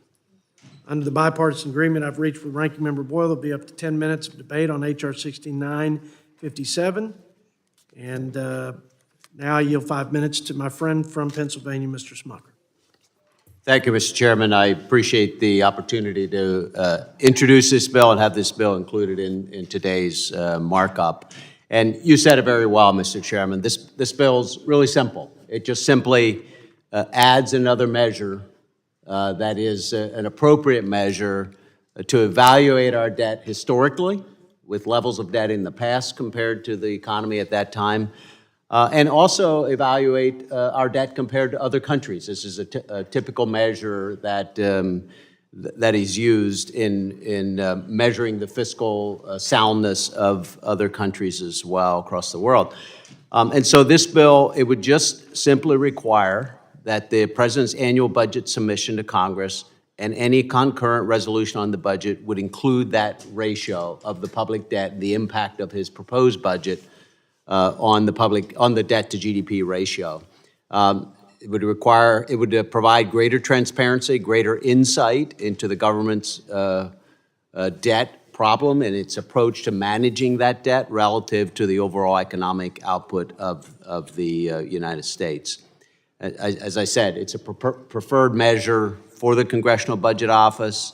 It's preferred by think tanks that report on the national debt, and it's used around the world to compare the debt of one country to another. The budget process is confusing enough as it is. We should be as straightforward as we possibly can with the American people about how we're spending their money. So requiring the President and Congress to include this measure when they're talking about budgets would simply allow the American people to have a better understanding and to check our math, frankly, as well. So the fiscal mission that we're voting on today already includes a requirement for the Commission to recommend its targets in terms of debt to GDP. And this just builds on that to require that President and Congress include this number in their proposed budgets. So thank you, Mr. Chairman. Again, I really appreciate the opportunity to have this bill included. I yield back the balance of my time. As the first year of my chairmanship, it didn't take you long to get that GDP metric into the discussion. I mean, you have been dogged about that, and rightfully so. I'm excited about making our conversations more meaningful and having a clearer picture for everybody, regardless of our opinions on how to get there to reduce the debt to GDP. So with that, I would like to yield 5 minutes to my ranking member for any comments that he has. Well, thank you, Mr. Chairman. I appreciate my friend from my fellow Pennsylvanian. Just a few points, though, I do want to make about this simple, very straightforward bill, just one page. First is this information does already exist. I mean, the debt to GDP ratio is already reported in the S10 tables of the president's budget. So if you go to OMB FY24 president's budget, you go to table S10, and it reports not just because, of course, there are actually several different ways you can calculate debt to GDP. Their table lists all of them. So that information is already there. Further, the budget committees, both House and Senate, also already report this measure. In fact, it was included in our Republican colleagues' FY24 resolution. My more serious reservations is that are as follows. While the debt to GDP ratio is important, it is meaningless without context. And what I mean is, obviously, since it's a ratio, there are two different ways that can dramatically change on the numerator side on the debt, but also on the denominator side on the GDP. There have been two examples in the last 15 years when the debt to GDP ratio changed dramatically, not because of some dramatic increase in our debt, but because of a major change to the economy. The first was the Great Recession, as it hit in fall of 2008. And then the second, of course, was the dramatic contraction due to the pandemic beginning in the spring of 2020. If you just looked at debt to GDP ratio, you would have seen a dramatic increase, in that ratio, which would make it seem as if we had increased our debt when in fact we had not substantially. I am concerned that if we ever got to the point where debt to GDP was used as a trigger, that it would lead us to cut spending in a recession, which is exactly the wrong time to cut spending.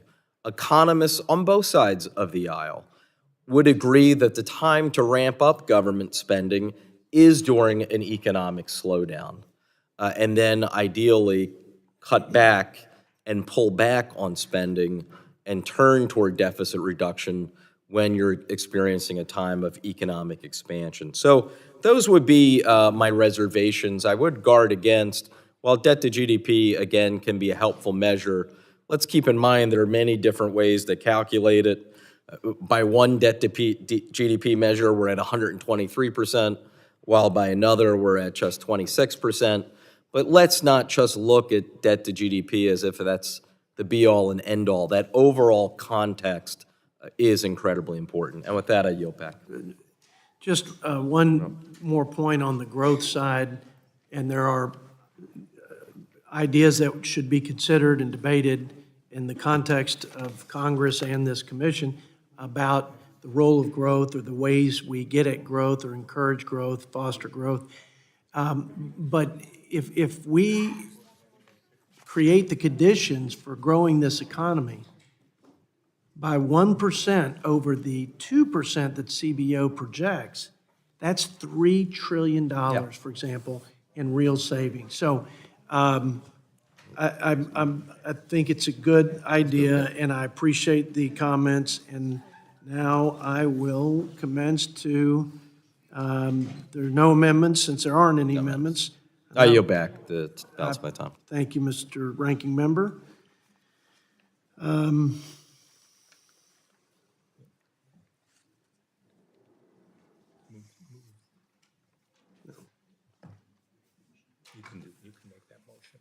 Okay, I move that H.R. 6957 be reported to the House with no recommendation that with the recommendation that the bill passes.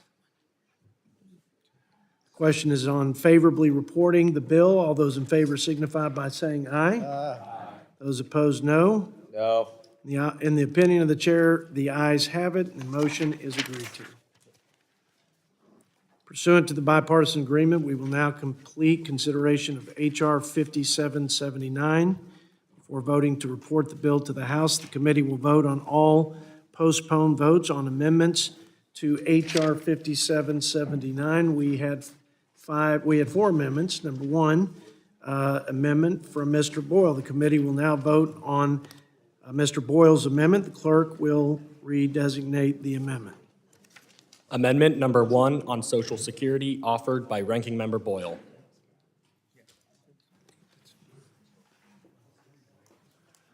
The clerk will call the roll. Mr. Norman. No. Mr. Norman, no. Mr. McClintock. Mr. McClintock. Mr. Grothman. No. Mr. Grothman, no. Mr. Smucker. No. Mr. Smucker, no. Mr. Burgess. Mr. Burgess, no. Mr. Carter. No. Mr. Carter, no. Mr. Klein. Mr. Klein, no. Mr. Good. Mr. Good, no. Mr. Bergman. Mr. Bergman, no. Mr. Ferguson. Mr. Ferguson, no. Mr. Roy. Mr. Roy, no. Mr. Moore. Mr. Moore, no. Mr. Valadeo. Mr. Valadeo. Mr. Estes. Mr. Estes, no. Mrs. McLean. Mrs. McLean, no. Mrs. Fishbach. Mrs. Fishbach, no. Mr. Yocum. No. Mr. Yocum, no. Mr. Burkeen. Mr. Burkeen, no. Mr. Edwards. Mr. Edwards, no. Mr. Boyle. Aye. Mr. Boyle, aye. Mr. Higgins. Aye. Mr. Higgins, aye. Ms. Schakowsky. Aye. Ms. Schakowsky, aye. Mr. Blumenauer. Mr. Blumenauer, aye. Mr. Kildee. Mr. Kildee, aye. Mr. Peters. Mr. Peters, no. Ms. Lee. Ms. Lee. Mr. Doggett. Mr. Doggett, aye. Mr. Panetta. Mr. Panetta, no. Ms. Wexton. Ms. Wexton, aye. Ms. Jackson Lee. Ms. Jackson Lee. Ms. Omar. Ms. Omar, aye. Mr. Trone. Mr. Trone, aye. Ms. Ballant. Ms. Ballant, aye. Mr. Scott. Mr. Scott, aye. Mr. Espaillat. Mr. Espaillat, aye.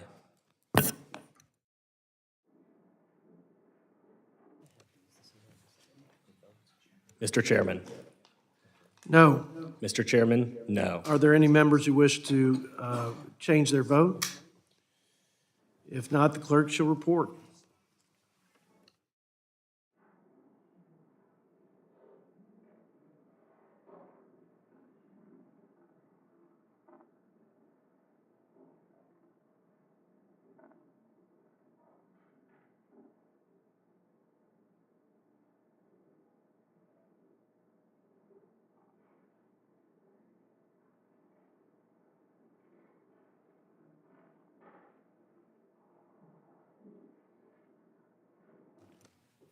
12 ayes, 20 noes. The noes have it. The amendment is not agreed to. Let's move now to vote on the second amendment offered by Ms. Jackson Lee from Texas. The clerk will redesignate the amendment. Amendment number 2 on Medicare offered by Ms. Jackson Lee. Clerk will call the roll. Mr. Norman? No. Mr. Norman? No. Mr. McClintock? Mr. McClintock? Mr. Grothman? Mr. Smucker? Mr. Smucker? No. Mr. Burgess? Mr. Burgess? No. Mr. Carter? Mr. Carter? No. Mr. Klein? Mr. Klein? No. Mr. Good? Mr. Good? No. Mr. Bergman? Mr. Bergman? No. Mr. Ferguson? Mr. Ferguson? No. Mr. Roy? Mr. Roy? No. Mr. Moore? Mr. Moore? No. Mr. Valadeo? Mr. Valadeo? Mr. Estes? Mr. Estes? No. Mrs. McLean? Mrs. McLean? No.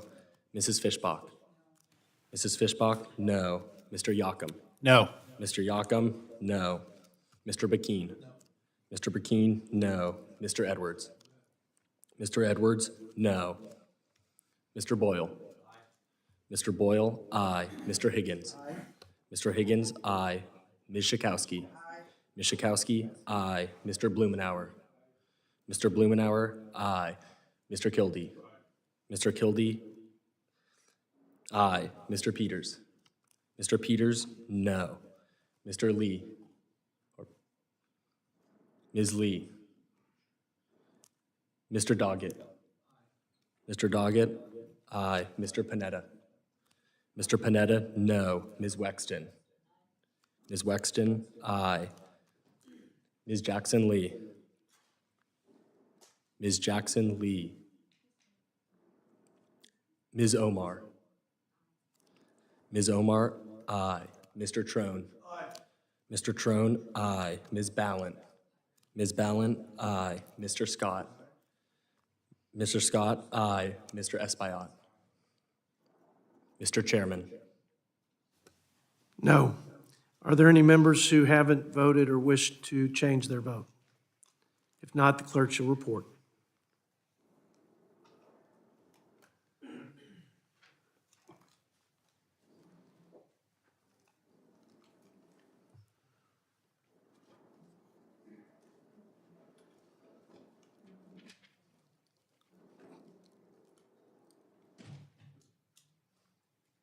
Mr. Chair, on the vote, there were 12 ayes, 20 nays.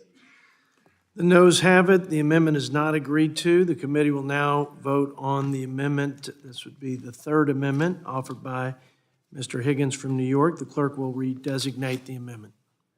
Amendment number 3 on taxes offered by Mr. Higgins. Don't ever count a Texan out. I mean, don't ever count a Texan out.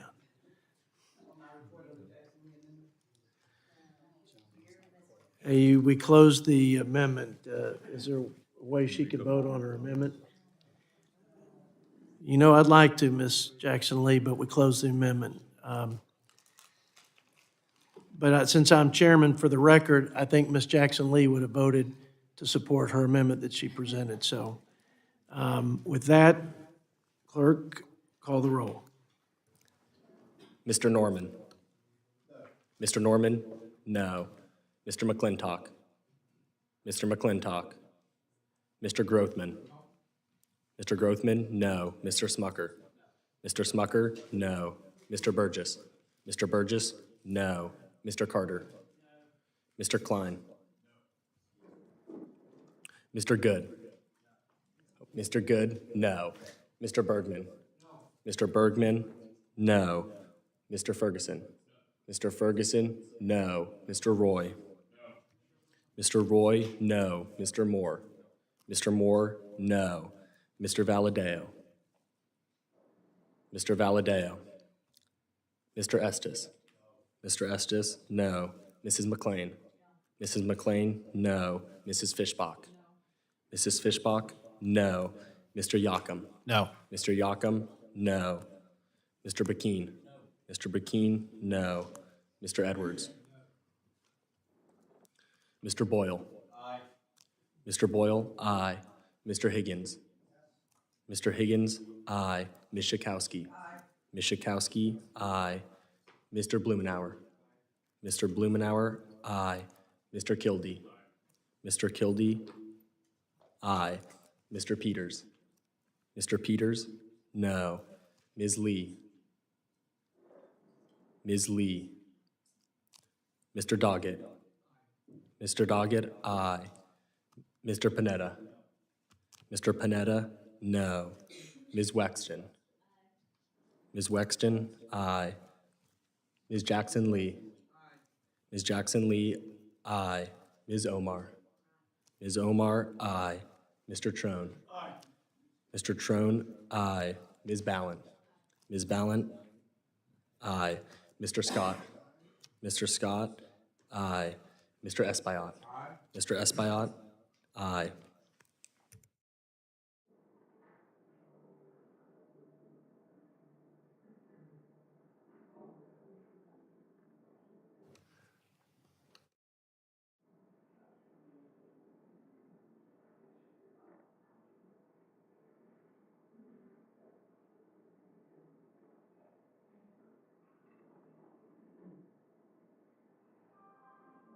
Mr. Chairman. No. Are there any members who haven't voted or wish to change their vote? If not, the clerk shall report.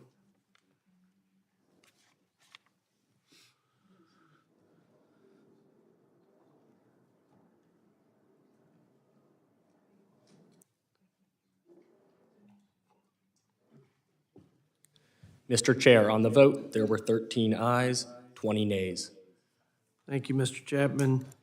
The noes have it. The amendment is not agreed to. The committee will now vote on the amendment. This would be the fourth and final amendment offered by Mr. Scott of Virginia. The clerk will redesignate the amendment. Amendment number 4 on the tax gap offered by Mr. Scott. The clerk will call the roll. Mr. Norman. Mr. Norman, no. Mr. McClintock. Mr. McClintock. Mr. Grothman. Mr. Grothman, no. Mr. Smucker. Mr. Smucker, no. Mr. Burgess. Mr. Burgess, no. Mr. Carter. Mr. Carter, no. Mr. Klein. Mr. Klein, no. Mr. Good. Mr. Good, no. Mr. Bergman. Mr. Bergman, no. Mr. Ferguson. Mr. Ferguson, no. Mr. Roy. Mr. Roy, no. Mr. Moore. Mr. Moore, no. Mr. Valadao. Mr. Valadao. Mr. Estes. Mr. Estes, no. Mrs. McLean. Mrs. McLean, no. Mrs. Fishbach. Mrs. Fishbach, no. Mr. Yocum.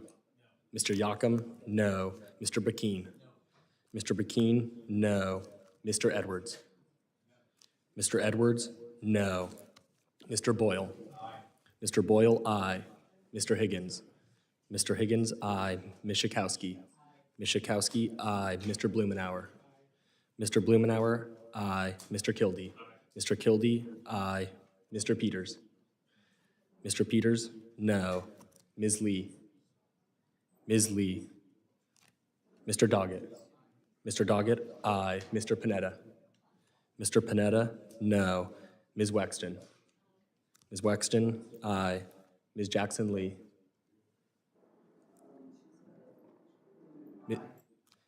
Ms. Jackson Lee, aye. Ms. Omar.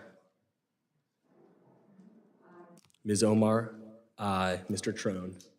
Mr. Trone, aye. Ms. Ballant. Ms. Ballant, aye. Mr. Scott. Mr. Scott, aye. Mr. Espaillat. Mr. Espaillat, aye. Mr. Chairman. No. Mr. Chairman, no. Are there any members who wish to change their vote? Members who haven't voted? If not, clerk, please report.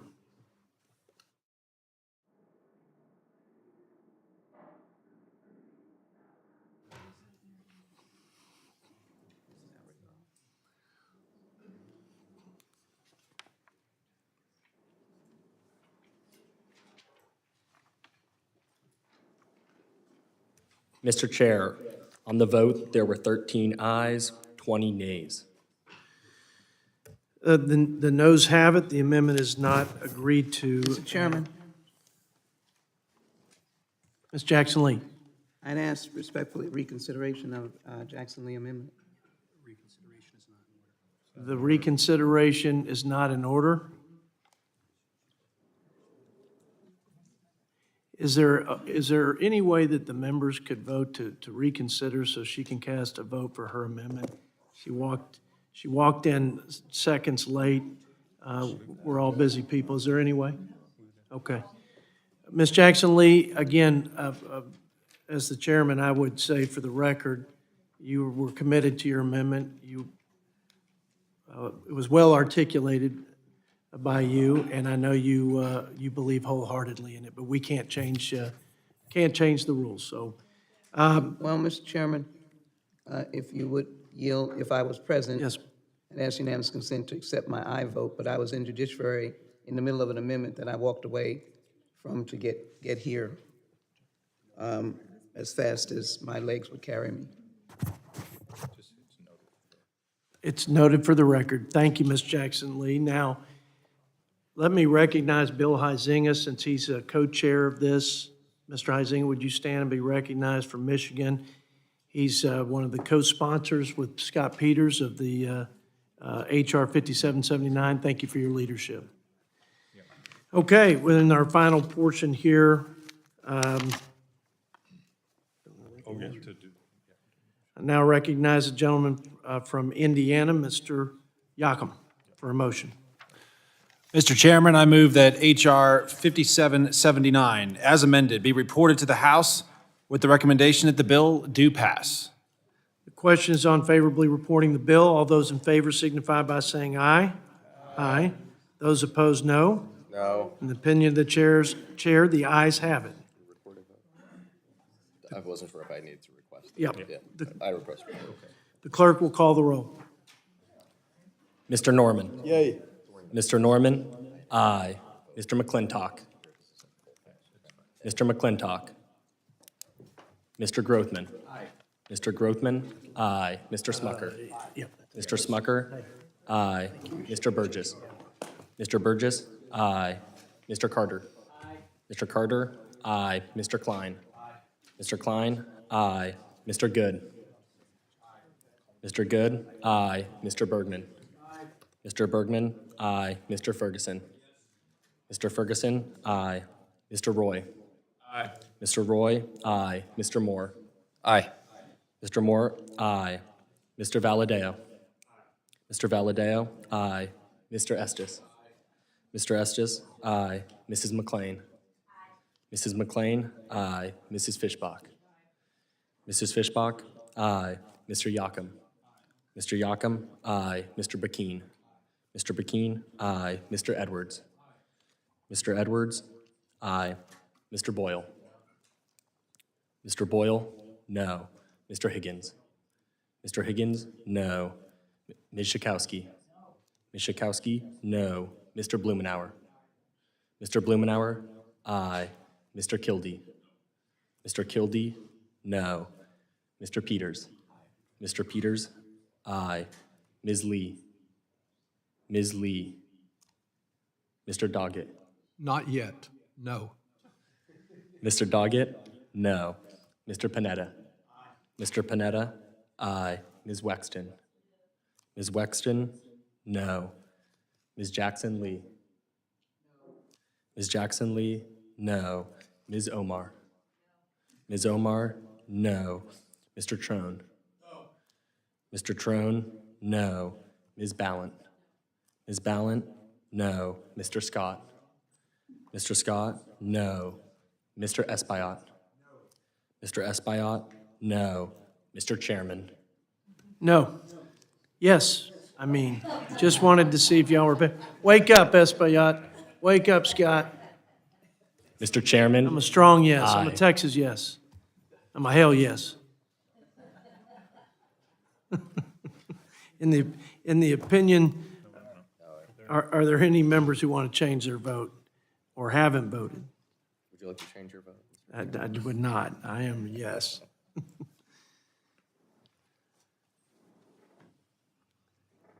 Get a final tally, Mr. Chapman?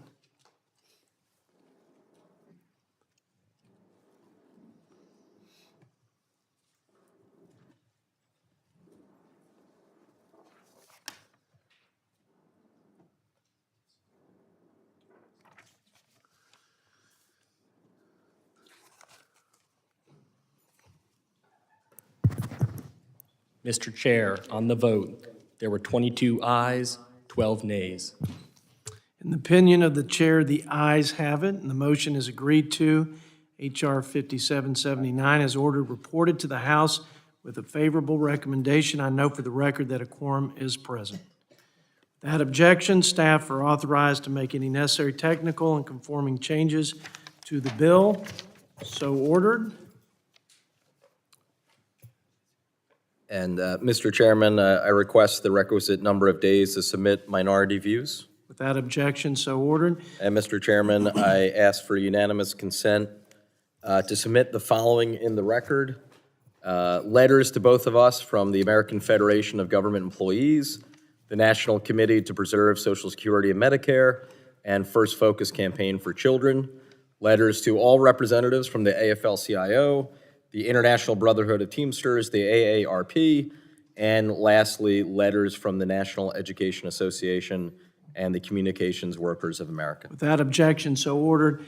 I'd like to submit for the record, there were a number of outside groups and stakeholders who have been working on this issue for many years, if not decades, who have contributed to this final bill. We've made, as they say, if all you can do is crawl, start crawling. We did a lot of crawling today in the right direction, thanks to American Consumer Institute, Center for Citizen Research, Americans for Prosperity, the Bipartisan Policy Center, Cato Institute, Citizens Against Government Waste, Committee for Responsible Budget, Consumer Action for Strong Economy, Heritage Action, Freedom Works, Peter Peterson Foundation. There's a number of others, including the Tax Foundation, the Association of Mature American Citizens.